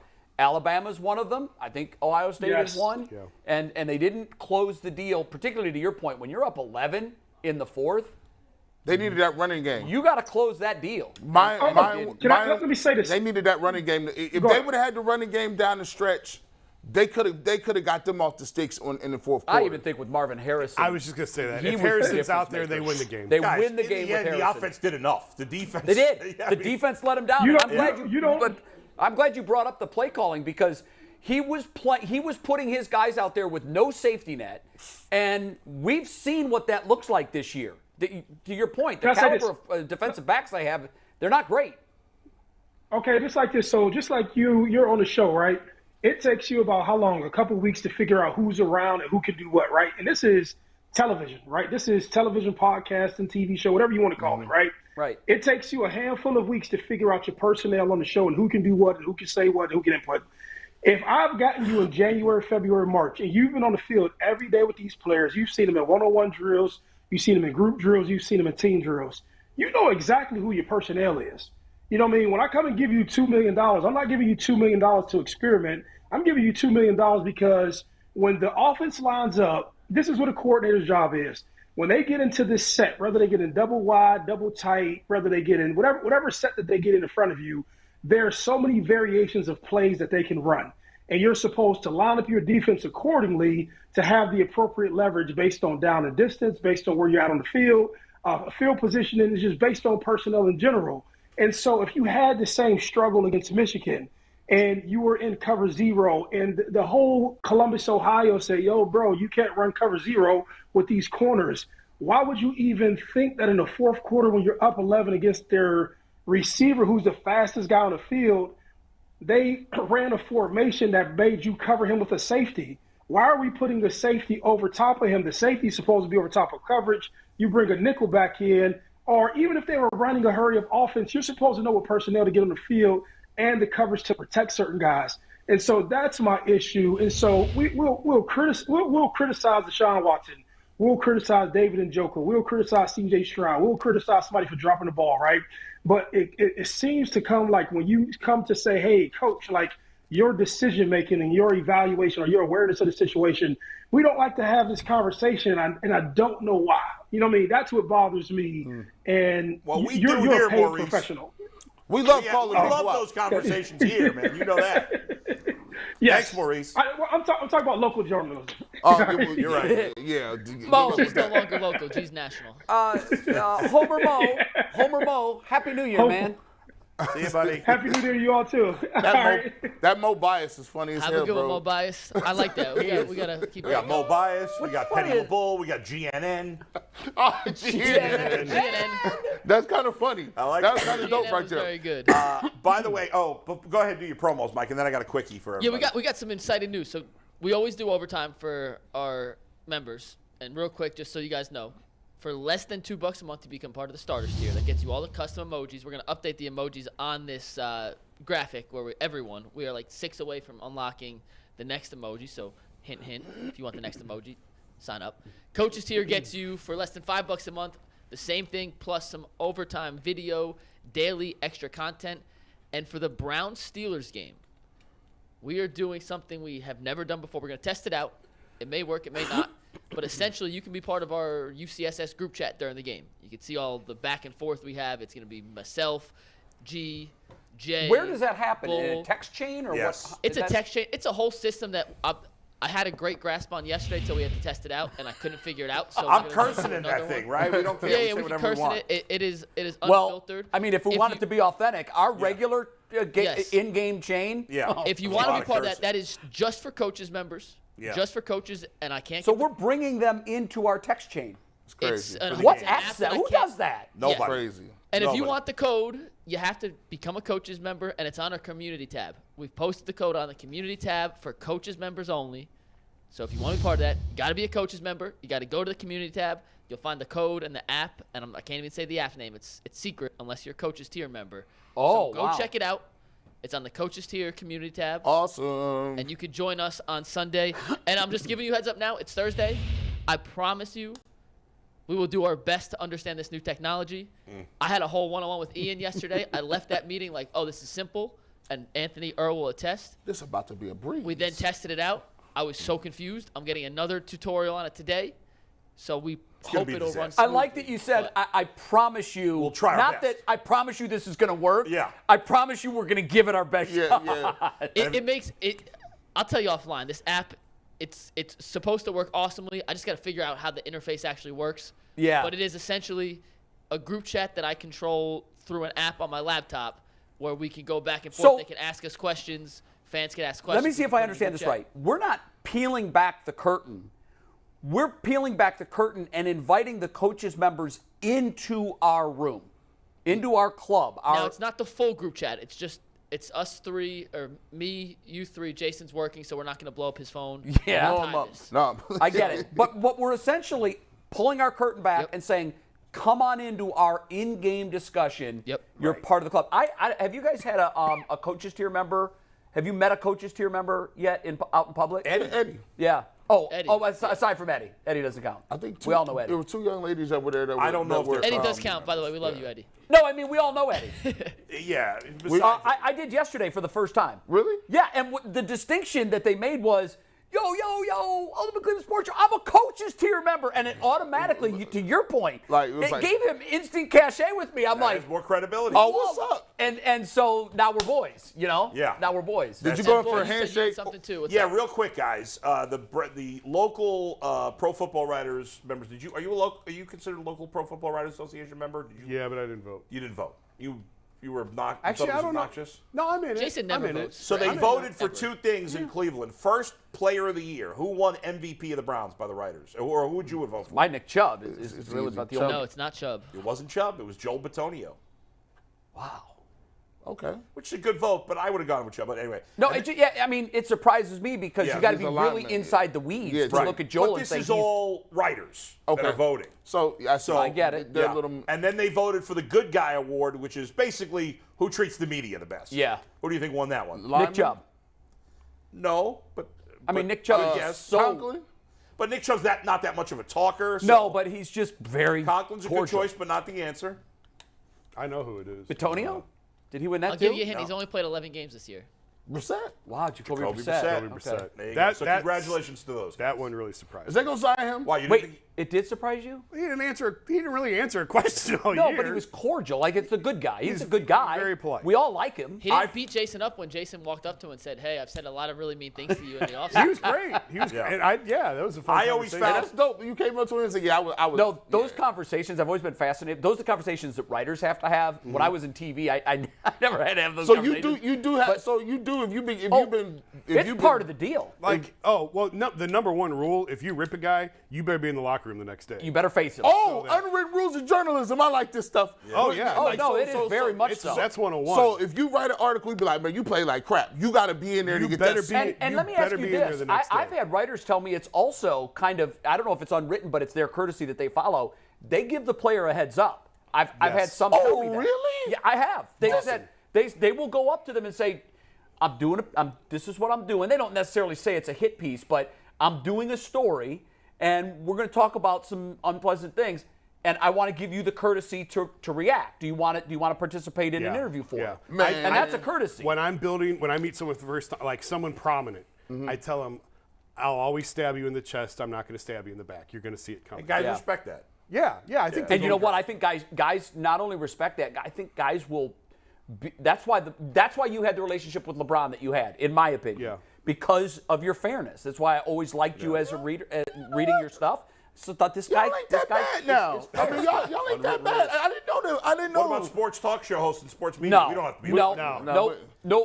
By the all way, rules in my, out the window. In my 7 years of being at Browns camp and doing a lot of interviews, off the top of my head, 5 guys that I loved interviewing with the Browns were great interviews, always super friendly, in no particular order. Joel Bitonio, Joe Schobert, who I thought he and I were actually going to become friends off the field, didn't happen. I need more on that story, by the way. We sat and Them awkward chatted. texts. We sat and chatted off air for like 30 minutes once. I have a picture of Bull texting With Joe Schobert. and staring at his phone. Come That's why I on, wanted what's to bring wrong him back with because you? I waiting for the dots. Waiting for the dots. Jarvis Landry, Super guy. Andrew Hawkins. He wasn't here Yeah. that long, but Yeah. and I forgot my 5th guy. Oh, Joe Thomas. Joe Thomas. Oh, yeah, of course. No, Oh yeah, Joe Thomas is super nice. Can I talk about my shirt for 1 second? Yeah, what's it say? I wanted You look fat fat when you cry. I know it's offensive, but it's hilarious. Pete Lee, terrific comedian. We went to a show a few weeks ago. Met him after the show, and I got his shirt. Here in Cleveland? We saw him in Cleveland. Yeah. Yeah, we're at the same stage that Mikey will be on in a few weeks. Do we have a date for that yet, Mike? No, not yet. Okay. We have 2 floating out there. We will Okay. let you all know when it's By the way, confirmed. does Jay know that Anthony is opening for Mike? Because I don't think. Well, he was here when that no, got I did. announced. We had discussed that Anthony was going to have to do a Anthony's shorter going to set. open for me, who's opening for Polk, who's also has like 4 other openers that night. Oh, wow. Coaches team members coming. Everyone's coming Everyone's to that. coming to that. Yeah, that's an Coming to open that. We're going to invite. sell out. We're going to sell out the place. All Pete- Ultimate Cleveland sports shows. Pete is big on YouTube, and I told him I was going to wear this show, and I would tag him on it. And then I lost the shirt. And then I just found the shirt the other day. I'm like, yeah, there it is. So There it is. I finally got to wear it. I'm Nice. sorry if it's offensive to some people. Is but I that a thought it's bit that he hilarious. does? You look fat when you cry? Yeah, that's his bit. You Yeah. look fat. Is That's he one of his fat? little. No, not at all. So he No, might not that's have not license to acceptable. tell that joke, right? My wife loves him. She thinks he's hilarious. No, I don't we care. were at the front table right in front of the stage. Yeah. I thought I was going to get annihilated that night. I kept my mouth shut, my head Oh, I down. remember you telling Nobody us should ever be offended Hey, by real- comedian. Real quick, matter what they Aditi's say. hopping on now, and she's going to, 20 minutes usually with Aditi, so we're probably not get a chance to talk Cavs later. Right. So we'll save the Mitchell, could he be the number 1 athlete, for tomorrow. Okay. But we do have to acknowledge the game last night real quick, even if just for a few minutes. Mitchell coming off 71-point performance. He said he was feeling gassed. He looked going into the exhausted. game. Yes. He Yeah. didn't shoot the ball well. He still finished with 20. Yeah. Right. But He made big plays down the stretch. well, Mobley hit the I game think he winner. made the play. His drive and dish Yeah. was the play of the game. It was Right. tied at 88. There was like Yeah. 10 seconds to go. First Mobley game hit it winning with shot the- ever by Mobley. He drew all. Yeah, I was and surprised he's to see been that. terrible. He hadn't shot well at all in the game. He drove all. As he drove into the lane, everybody collapsed on him. Mitch kicked it back, Made the and right Mobley play. hit about an 8 or 10 footer in the key. It was and beautiful. that was Shout it. out to Raul Neto, who made Yeah, you're right. had some important minutes out there. So I right. was there last night. I just want to mention is this real Raul, quick. right? And this, Neto, who's awesome. 2 things about the Cavs, the game, all in time. I saw Jason. We hung out for a little bit at the game yesterday. First off, Rocket Mortgage Fieldhouse. I'm telling you, best atmosphere, right? it is Well, the you've been there before, though, right? Yeah, this is my I think 8th game this year. I've been at like half Yeah. the home games.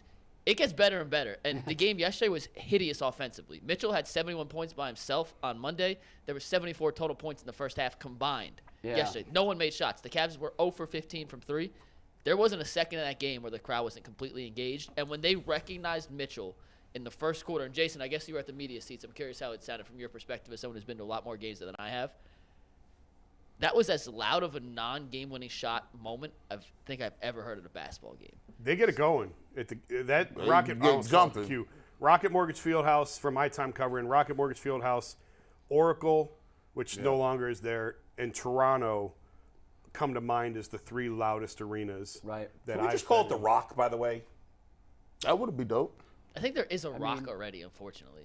I hate having to say Rocket Mortgage Fieldhouse all the time. It's annoying. Or we could say the Fieldhouse, but that sounds lame. I don't know. Rock. It's just generic. Anyways, go ahead. I like The Rock. I like the Rock. It's fun. Yeah. I mean, Who's going to start that? Bull just did. Let's do it. G-Bush, you have national reach right now. Put it out there. Put it out there on social. According to We need Bull, CNN to tweet it. I think it should be called The Rock too. I like that. Baby. And as we bring in Aditi, I do want to say Aditi texted me last night and goes, "Oh my goodness, G went crazy viral. Are you serious? Can we put Aditi in a $5 here with us, Steve?"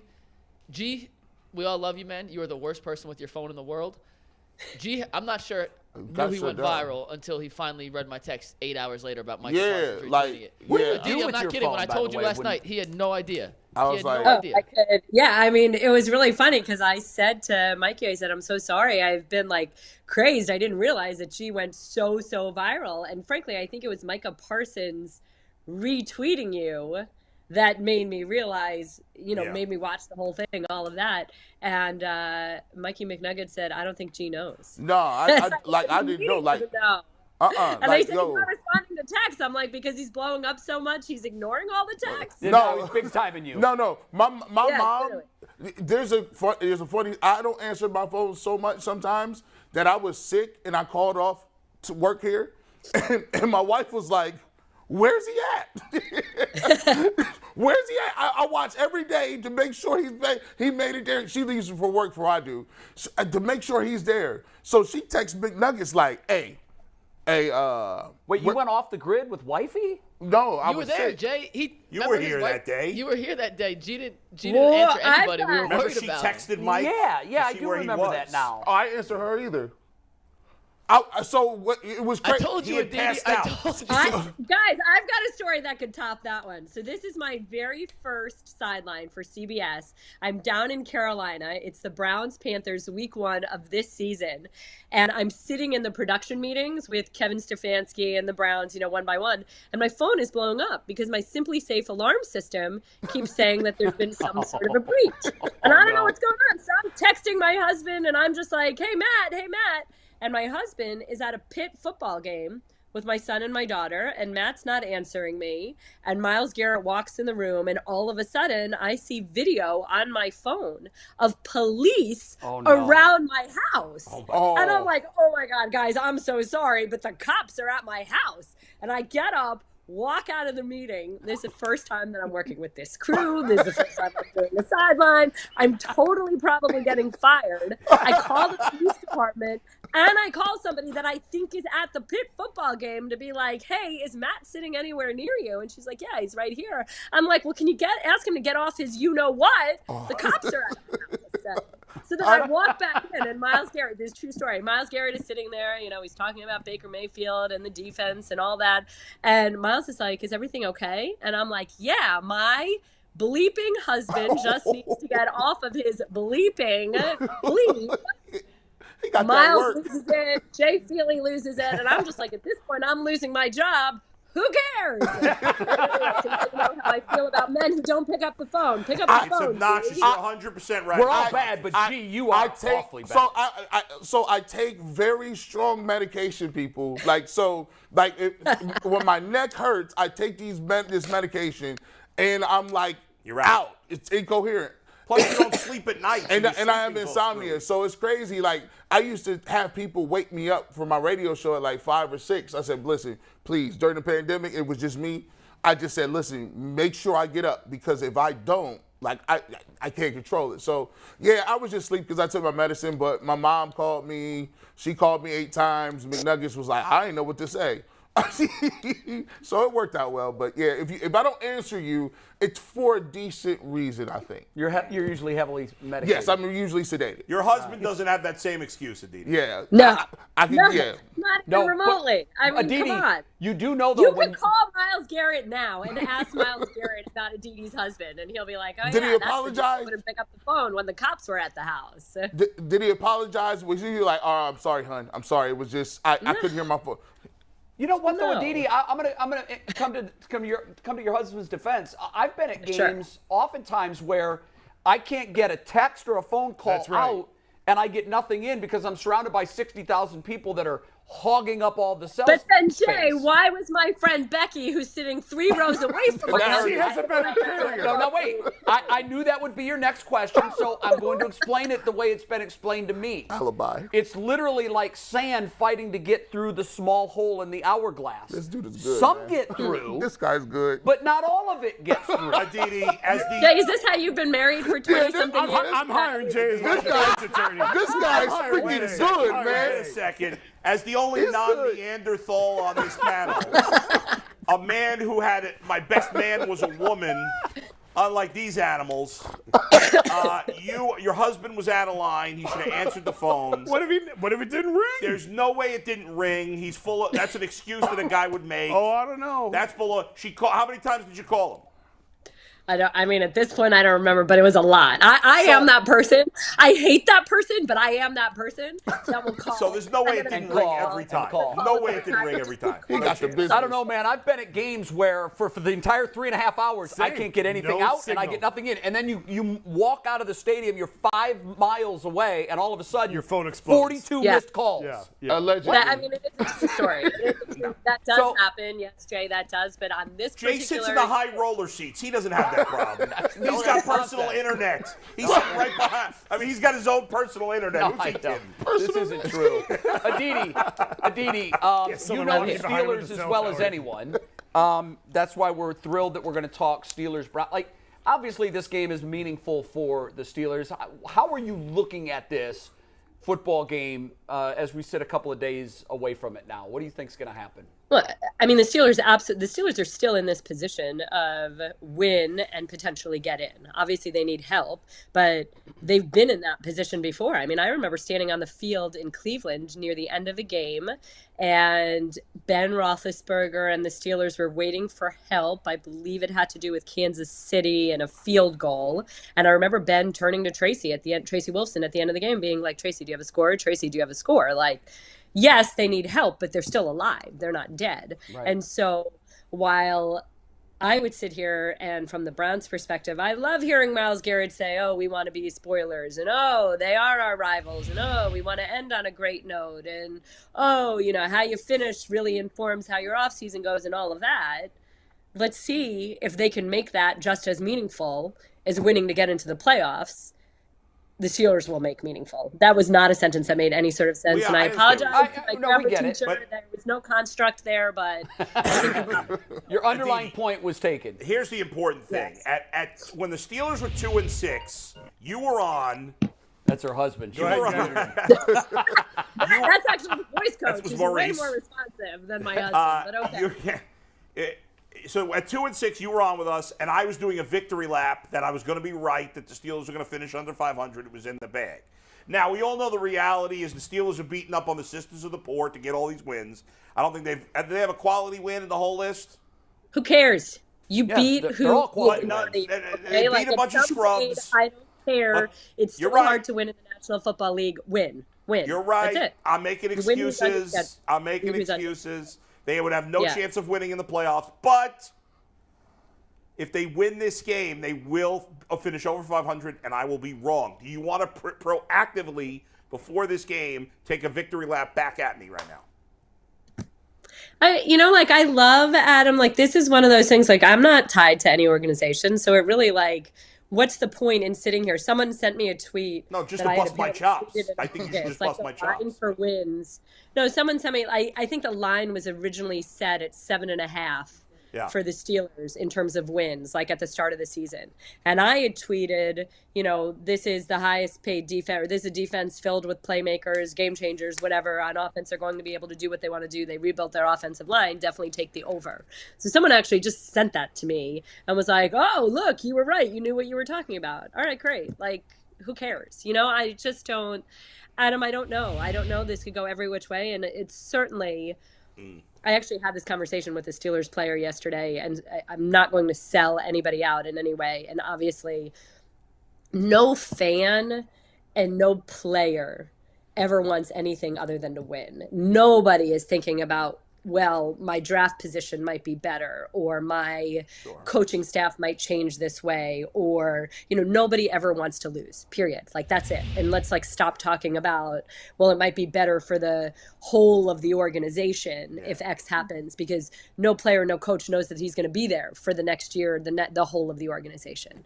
Having said that, there's certainly a segment of people who follow the Pittsburgh Steelers who would like to see some very, very, very significant change to the offensive design, scheme, play calling.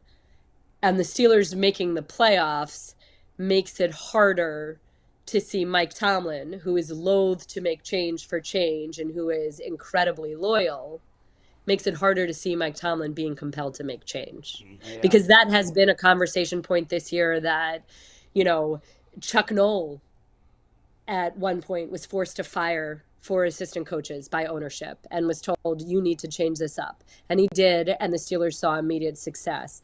Dan Rooney, the late Dan Rooney, basically forced Mike Tomlin's hand and said that as much as Ben Roethlisberger loves Bruce Arians and as much as Bruce Arians is loved, this offense needs to change. Ben Roethlisberger needs to be able to get rid of the ball quicker, stay healthier. We need to do something different. And Bruce Arians was sort of encouraged into a pseudo-retirement, which we all know it wasn't. And Todd Haley was brought in. Ownership compelled that. In the last however many years, ownership has not compelled anything when it comes to Mike Tomlin's coaching staff. There has been a lot of unrest about the offensive coordinator, play caller in Pittsburgh. And I think that there are certainly people who sit here and say, is this Steelers team really built for a Super Bowl run? No. So if they're just going to get into the playoffs to lose in the first round and to keep the staff as it is that really as good long-term as if perhaps they don't get in and some tough decisions need to be made? I'm not saying that a player will ever say that. I'm not saying that a staffer will ever say that. But there's certainly, fans talk about all sorts of things. So that's definitely something that fans in the city of Pittsburgh are talking about. But of course, then there's that other piece, the fans hate the Browns. And so they don't want that to come against the Browns. Did you guys hear what Ben Roethlisberger said? No, what did he say? He said, well, I think that the Steelers I should find the exact quote, but it was something along the lines of, well, I think the Steelers should win this game, not to put any pressure on anyone, but, it is the Browns. It is the Browns, yeah. I mean, that's what he said. I'm quoting him. Point. He's a D-bag, but it is fair. The Browns is the Browns, basically. Are you allowed to say that on a streaming TV show? Is that acceptable language? Oh, we've said far worse. Listen, we've broken bigger rules than that one. Yeah. I said that on the radio. The Christmas game, I had Alan Faneca on my radio show, and we were kind of talking about the Saints and the Browns, and at the end of that game, in those 3rd and 1, 4th and 1 situations where you knew the run game was working and the Browns are throwing the ball. And so I was asking him, as an offensive lineman, when you can push guys, do you ever speak up? Do you say to your coach, trust us? And he's just like, I don't care if it's 4th and 6. We know when we're moving people, and we're just like, run that bleep. And we lost him on the radio because, there's dump. Whatever, delete. So they had to, dump him. So they dumped him. And then they call him back up, and the poor guy's in Louisiana, and he's like, hey, guys, I'm so sorry. The hunting cabin out here, the service isn't so great. No one had the heart to tell him, well, actually, Alan, you can't say that on the radio. Yeah, you got dumped. You didn't lose his service. You got dumped. You got ghosted, dog. You didn't even That's know. all right. Let him keep thinking that. That's fine. That's perfectly fine. I want to ask you about a topic that Bull and I got red-faced on earlier in the show, and it's numbers. Okay. And I think these numbers are meaningful. Bull says they mean nothing because they lack context. Brace yourself. There's a couple screen. You have a monitor, right? You can see what we're going to put up. I do. Yes. Yep. Okay. These are the numbers this year with T.J. Watt. 7-2. The Steelers are 7-2, and the opponents are scoring just over 17 points a game. Without him, they're 1-6, and the opponents are averaging 8 points a game more when TJ's not on the field. That's this year. Arguably, that's a smaller sample size. That's all we have this year. For his career, the Steelers with him, now obviously they had a much better team for some of these years, but for his career with TJ Watt, they're 58-26. And 2 ties. And 2 ties, and the opponents have scored 20 points a game on average. And when he hasn't been there for his career, they're 1-10, and they're allowing almost a touchdown more per game. And Aditi, my point on this is that he's only missed 4 games before this year, so we don't so 4 games before this year doesn't prove anything. Jay's trying to say, well, it's a 90-game sample size, but there's a lot of guys that played in those 90 games. So how do I know how much of a factor Watt is? No. You know what? Because sometimes you need context to the numbers as somebody who was there basically for every single one of those games of his career. That's why I can't even tell you. Yeah. This is what's so fun. Mike Tomlin hates to talk about the intangible or the emotional or the gray as opposed to the black and white. But let me tell you, this is all about the intangible. And this is all about how TJ Watt makes everybody around him play better. Now, yes, in a very tangible football X and O way, he demands so much attention that frees up an extra guy off of Cam Hayward. Sure. That means that the offense is sliding towards TJ, and maybe Alex Highsmith over on the other side isn't being chipped or doubled on every single play, and other guys can make plays. That means that the whole entire rush is better, so suddenly the back end has more time to be better, to play better coverage, whatever. All of those pieces, yes. But beyond that, TJ demands so much of his teammates. I mean, I can't tell you how many guys have said that when they wake up on Sunday, TJ scares them. And Monday through Saturday, the guy is a great guy. He's a wonderful guy. When he shows up on Sunday, that is not the man you want pissed off at you. And that is not the man that you want think you are shirking or not playing your hardest. And there is something absolutely infectious in the way that he approaches the game, his level of seriousness toward the game, and what he brings every single time the ball is snapped. It just forces everybody around him to play at a different level. And I know that you're going to say, oh, that's this woo intangible. How do you possibly quantify that? Just let me quantify it as somebody who has observed the game of national football, observed games in the National Football League for 15 years. I've watched players, I've watched games. There's just something about him that makes everybody around him raise their level. It's a fact, Adam. It is. It's not. Aditi, I'm not arguing anything you said. Obviously, you would know better than I.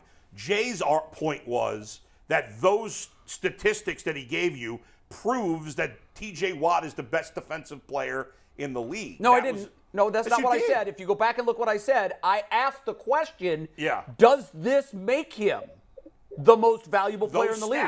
Yeah. Right. That's what I said. I said that was it's an interesting question, right? It does. Well, it's an interesting, we're talking about this at quarterback, and we're talking about Jalen Hurts, and what has happened to the Eagles without Jalen Hurts. Does that just prove how valuable Jalen Hurts is? You could make the argument being available every week, like a Patrick Mahomes, is actually more valuable than not being available. So I would always say the guy that plays every week is just, I mean, don't they say that one of your best abilities is your availability? That's the most important part. Yeah. Like, this is Can't help the club from the tub. He said about Eli Manning all those years, that Eli Manning knew when to throw the ball away and lived to see another down. The fact that he was there for his team every single week, that he had that consecutive game streak, was a statement on him. Being there to show up and being there for your teammates is a big part of it. Aditi, yes, go ahead. I think what I really wanted to hear from you on is, and I want to be clear, if anybody mistook what I said, he's not going to be the MVP. He will not be. And that for a myriad of reasons. Number one, he missed too much time, and you got to be available. But the question that I think is a very fair question to ask after looking at those stats is, not is he going to win the award. The question that I want to know after looking at those numbers, do these numbers further convince people to say that he may well be the most valuable player on the defensive side in the NFL? He's won the award, I think, once. But how would that prove anything with no context with other players? I'm asking. I'm just That asking. alone doesn't prove anything. I think it's also. I think it also speaks to your ability to take over a game. I remember the year before TJ was Defensive Player of the Year. I was not sent to the Super Bowl that year. So the NFL Honors show I watched from home, sitting on the couch next to my husband. That's when they reveal all this. And I remember Matt, my husband, who is a Steelers fan, being like, okay, it'll be TJ, it'll be TJ. And I said to him, no, it's going to be Aaron Donald. And Matt was like, how could you say that? TJ had all these numbers and TJ this and TJ that. And I said, you watch, it'll be Aaron Donald. And it was indeed Aaron Donald that year. And it is simply because Aaron Donald had a greater ability to take over a game and had exhibited that regardless of what was happening, regardless of whether there were 3 defenders on him or not. And that year, TJ had Bud Dupree for a period of time, drawing extra attention as well. And again, football is not about one person. Football is all about the puzzle pieces fitting together. And the same way that I say you play who's opposite you, you play with the hand that you're dealt.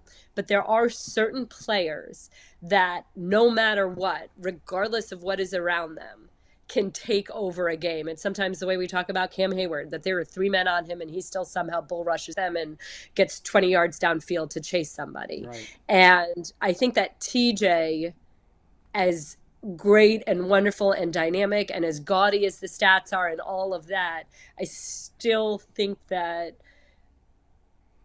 he's obviously in that conversation, but I don't know if he's the number one guy who completely, totally takes over a game. Hell, I when think J.J. Micah Watt Parsons, was at his to Bull's point, when I watched Micah Parsons this year, particularly in close and late, he, to me, this year has been what Aaron Donald was in the Super Bowl. I agree. When the Rams needed him to step up, this guy made ridiculous play after ridiculous play. And Micah Parsons has been making these plays in close and late all year long, where now we're at the point where we're not wondering if he's going to make it. We're just wondering what he's going to do to take over the game. To come up with that big play. And look, I think that is ahead of TJ Watt. I think that there have been periods of time that TJ Watt has been that. That's just not him this year, but of course he's dealt with so much injury-wise this year. And the trauma of his brother needing his heart brought back. I can't remember the exact phraseology for it. It's been a year. It's not him right now. That doesn't mean that in the future. Right. I just wouldn't say that he is the number one defensive player in a vacuum right now. Yeah, and it's so hard to say the best. It's hard to do that with quarterback. When we say who's the best quarterback, we never talk about, well, it's clear cut this guy. We say, well, Tom Brady does this, and there's Patrick Mahomes, and we list 3 or 4 or 5 guys, and I think they're kind of interchangeable. They are essentially close to the same person. They make big plays. I think Patrick Mahomes is clear-cut number 1 now. I do think now because Tom Brady has finally aged out. I think the debate is number 2. Who's number 2? To that point, I really think that the number one thing, which is very, very subjective and not necessarily easily quantifiable, but I really think the number one trait should be, do you make people around you better? And so when you talk about Patrick Mahomes, look at who his receivers are. Like, who is he throwing to? Yep. And how long has he had with them? How much time has he built chemistry with them? We're not talking about Tom Brady and Gronk, who know each other better than anybody. We're not talking about Ben Roethlisberger and Antonio Brown and their prime. So I think it's that. I would disagree with that part because he has Kelsey now for a while. Sure, yes, but he's not. Kelsey's not the only one that he's throwing to. No, but he's better. I mean, career-wise, he's probably better than Gronk, I would say. Yeah, again, yes. And I'm not diminishing that. But I'm saying Patrick Mahomes is using everything that is at his disposal, and he's got 3 basically new receivers, none of whom are really, top flight. That is correct. We're not talking about A.J. Brown here, or Devontae Adams, or, wherever you want to go with that. So I think it's just, do you elevate the play of your teammates? And are you good? Another thing I think is that, are you not only reliant on one guy? When you talk about Kelsey, I remember Joe Burrow, and it's funny because I just talked about this with Trevor Lawrence this past week. Joe Burrow a year ago, there was a point where all 3 of his receivers, Jamar Chase, T. Higgins, and Tyler Boyd all had somewhere in between 60 and 65 receptions. And I remember having the conversation with Bengals offensive coordinator Brian Callahan, who said to him, that was the single most meaningful stat, because it meant that Joe wasn't just forcing the ball to Jamar, his favorite receiver that he had the best chemistry with, that Joe was literally scanning the field at all times and choosing the best option. Who is the best guy to throw to? He was going through his reads in the best possible way. And so Trevor Lawrence recently has been doing the exact same things with his receivers, with Jones and Kirk, and with his tight end, Evan Ingram, and distributing the ball so well. And so I was asking Trevor about this and going through his reads. And interestingly enough, Trevor actually credited Doug Peterson and Press Taylor, Zach Taylor's brother, who's his OC, saying they're actually really calling what the best play is on every single snap. Wow. So Yeah. he was saying that it's not necessarily Trevor going through his reads as well. It's that the play call is that good. Like every snap, Doug Peterson knows what matchup to exploit. So. Well, you need a drink, and we got to run. Happy New Year, Aditi. Always great to have you on the show, and I hope you get that frog out of your throat and have a great weekend. Are you doing the Browns-Steelers game quickly?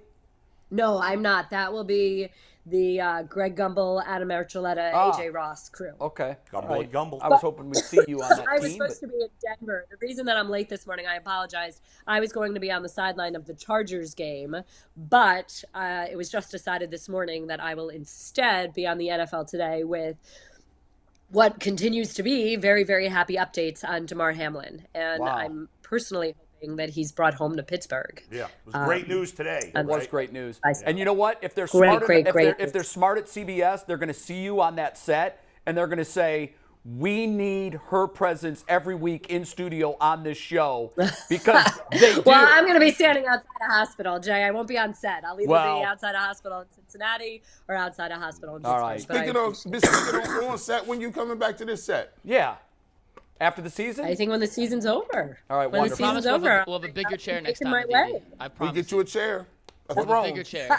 We're waiting. Yeah, wait, guys. We're waiting breathlessly for your return. Happy New Year, Aditi. Thank you.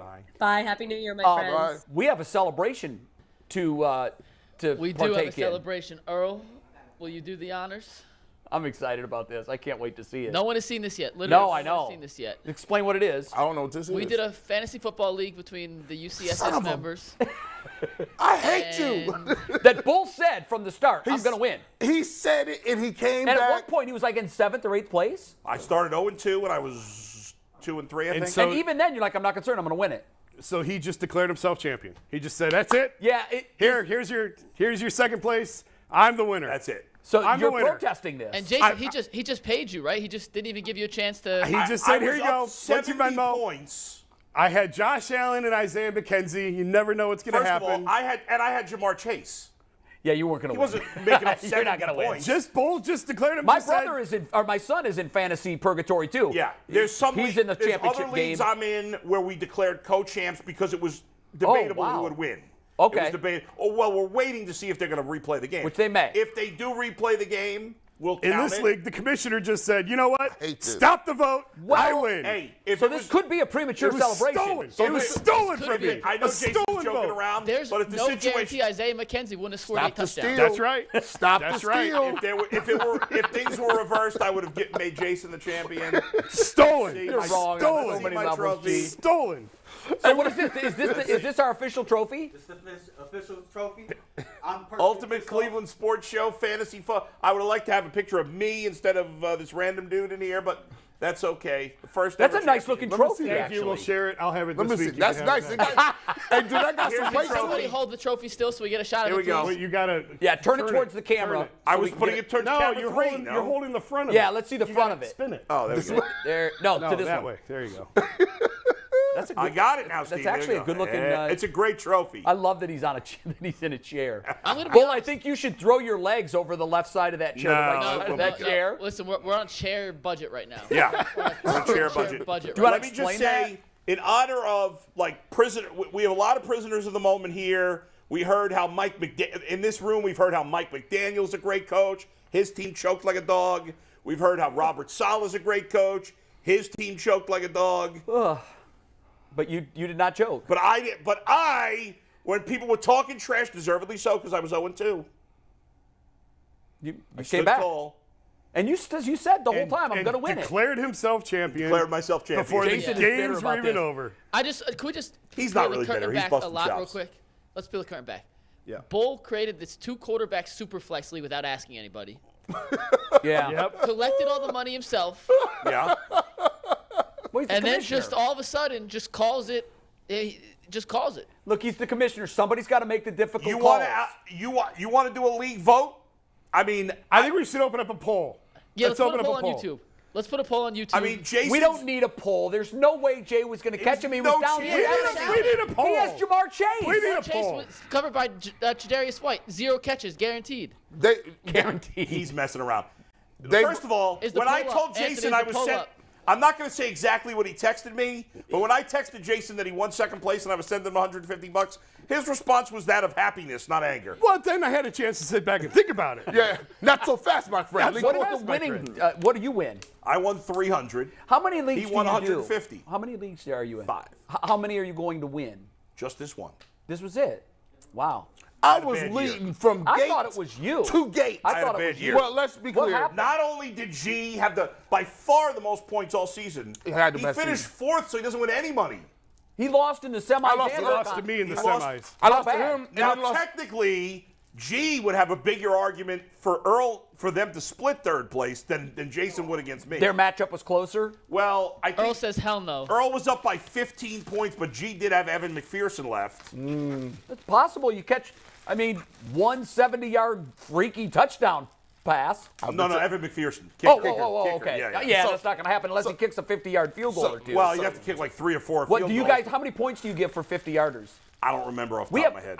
Ours is. Kicker I could get like the 15. way. That's not out of question. It No, might have been I mean, more it's than not- 50. But the reason I don't know asked- the exact but number. not out of question. Our league is 3 for anything under 40, 4 for 40 to 49, and 5 for 50 I don't remember plus. what we I don't know did. if yours is like that or not. Probably. But McPherson's a guy that could do Oh, that. My that money. impression was that I I don't was going want to that. say something to G, No. and my impression was G's such a good dude, he probably want Earl to have it anyway. Yeah, he'd take it. Because That you was know my what? impression. If I didn't get the trophy, I don't want it. I had Jalen Hurts got hurt. Yeah, it killed you. And Cooper and Kupp. I had Cooper Kupp. But you were still killing it without Y'all Cooper was going. Kupp. If I had that, What was your quarterback's last name? Jalen Hurts? Yeah.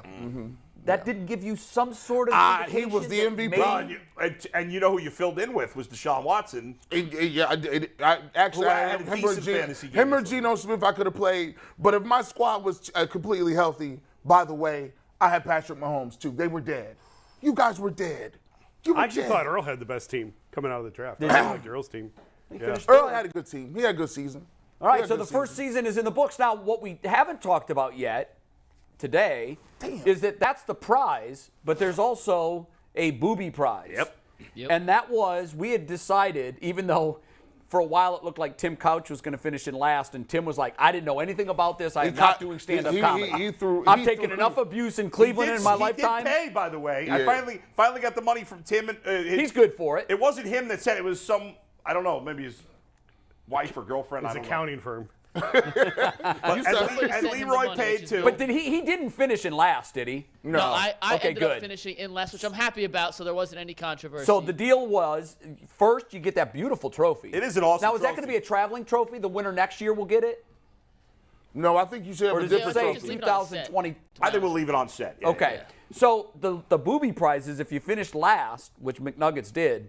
or apparently McNuggets in explain. 8th place, because Anthony also got tied into this. But Yeah, so what has to happen now? What has to happen now? we're going to do an opening comedy set. Anthony's going to open for me. I'm going to open for Mike Polk. How for did Mike Anthony get Polk pulled show. into this?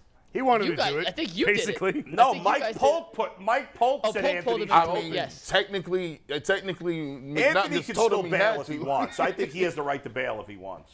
Yeah, I'm not bailing. I don't- I've already been practicing. No, already Anthony, for this. and I Anthony think can I think bail. You Anthony can't wants to bail, do Mike. it. So, and I want to see No, him yeah, do yeah. 5 or 10 minutes of No, he stand got- up. it's- So it's- in Anthony's concert. friend who drafted for Tim Couch is allegedly flying up here from Charlotte just to watch Anthony. no way. Just to watch this. I So- can't Couch wait. didn't This even is gonna be draft his something. own This team. is the best Tim thing. Couch told us from the get-go, I don't want to do this. I have no interest. I've never played fantasy football. I'm not going to check So did my he even lineup." make in-season moves? No, No. Bull set his lineup half the season. I was setting lineups for him and for Brad quite often. Which is kind of another fugazi part of this whole thing. I lost to Tim Couch twice in the season because Bull actually set his lineup. Yeah. And then there was weeks where Tim Couch had 8 guys hurt and on IR, and it was a free win for other people. So you know what? I deserve the trophy, Bull. By the way, I set Brad's lineup once against me, and he beat me because of it. You said it once. He got Okay, me now too. I that was- should I was take mad. any question of. No, Bull's a man of integrity. I do give him credit. Well, Man and of he's the integrity. commissioner that can make this decision. Except well, for stopping the count and declaring himself no, champion. that's a fair move. I think though. it's fair. in Somebody this has to situation. be called the If winner. it were But if closer, I Isaiah would have called it McKenzie a scored split. 7 touchdowns and he had Josh Allen and McKenzie, which That's listen, right. Okay, so Dave Richard on the show told us start Isaiah McKenzie. I wouldn't even did. put a second quarterback in for Isaiah McKenzie. did. Dave has given us elite fantasy advice been great. all season Even long. if Josh Allen would have thrown 4 touchdowns to Isaiah McKenzie, which is the odds of that are almost none. Very slim. I still probably would have won. Jamar Chase was going to have 0 catches. Oh, stop it. All right, so Tim and Brad are out of the league next year. We got to get Jay wow, in it. wait, I didn't know we were going to relegate. We got to relegate. Delegate. them. whatever. They're not They didn't change their interested. lineup once all season. So, no. Peace. Listen, I mean, Brad drafted Cade York in the 5th round. yeah, he did. 6th And round. still finished. It was Might have bad. been higher. OG was looking bad. But he had Justin Fields. So what has to happen now? Now, at, Oh, yeah, at so the Comedy Club. We are waiting to Yeah. confirm the date with the Comedy Club. We have submitted 2 dates that we believe work for both Polk, for us, in January? early February. Damn. Early Okay. trying to get in this Comedy Club. Yeah, I know. They is- booked 4 weeks it's out. booked out. So It's going to be a weekday probably. it is most likely a weekday night. And we're inviting anybody and everybody Any that and wants to everybody. come. We're going to promote the crap out of it. It is going to be. I can't wait. It's going to be sold out. I'm telling you. We're going to sell out it's the Pickwick and Frolic Hilarities. I believe Yeah. is what it What's is. your lane going to be? Like, are you going to be a You gonna be roaster? Yeah, like, are you going to be raunchy? No, listen, G gave me 2 black jokes, which I'm not going to take. No.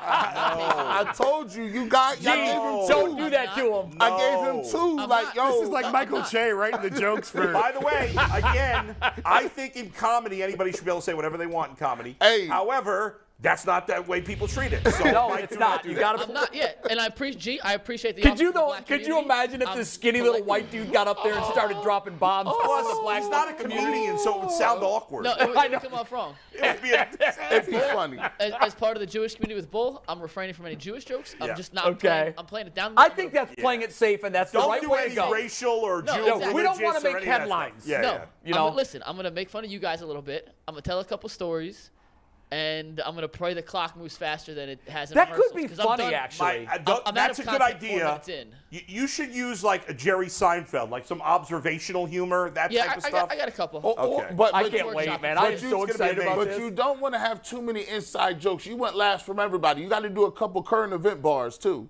You Oh, got yeah, to get yeah, you yeah. a couple Yeah, current event ones. but if it is a crowd that is, I don't know what the crowd will look like, but So if here's my guess, If Jay. it's a heavy UCSS crowd, then they'll get these I jokes. think, and this is a guess. I believe the comedy club holds about 400 people. Yeah, I've been It's there. It's a real crowd. Yeah. Mike, let me ask you this. Is it 300? only, does it have to be by invite from the show only to go? No. It should be.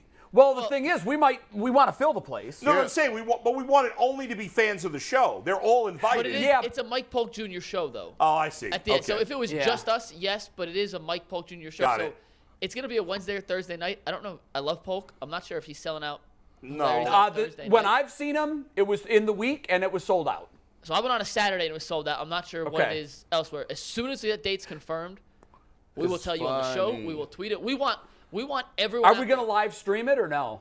I don't think legally we can live stream. We're going to record it and we'll put it on YouTube. So even Yeah. if you can't come, this will be up there for you guys. Are to you see nervous some at point. all on a 1 to 10? Where are you right now? Yeah, I mean, it's funny. I've talked on live TV in front of like. Well, you were on air you've been on air Yeah, your so whole like, career. that doesn't really make me nervous. I know I'm gonna be crapping my pants when I walk up there. Like, I know, because I'm not gonna be funny.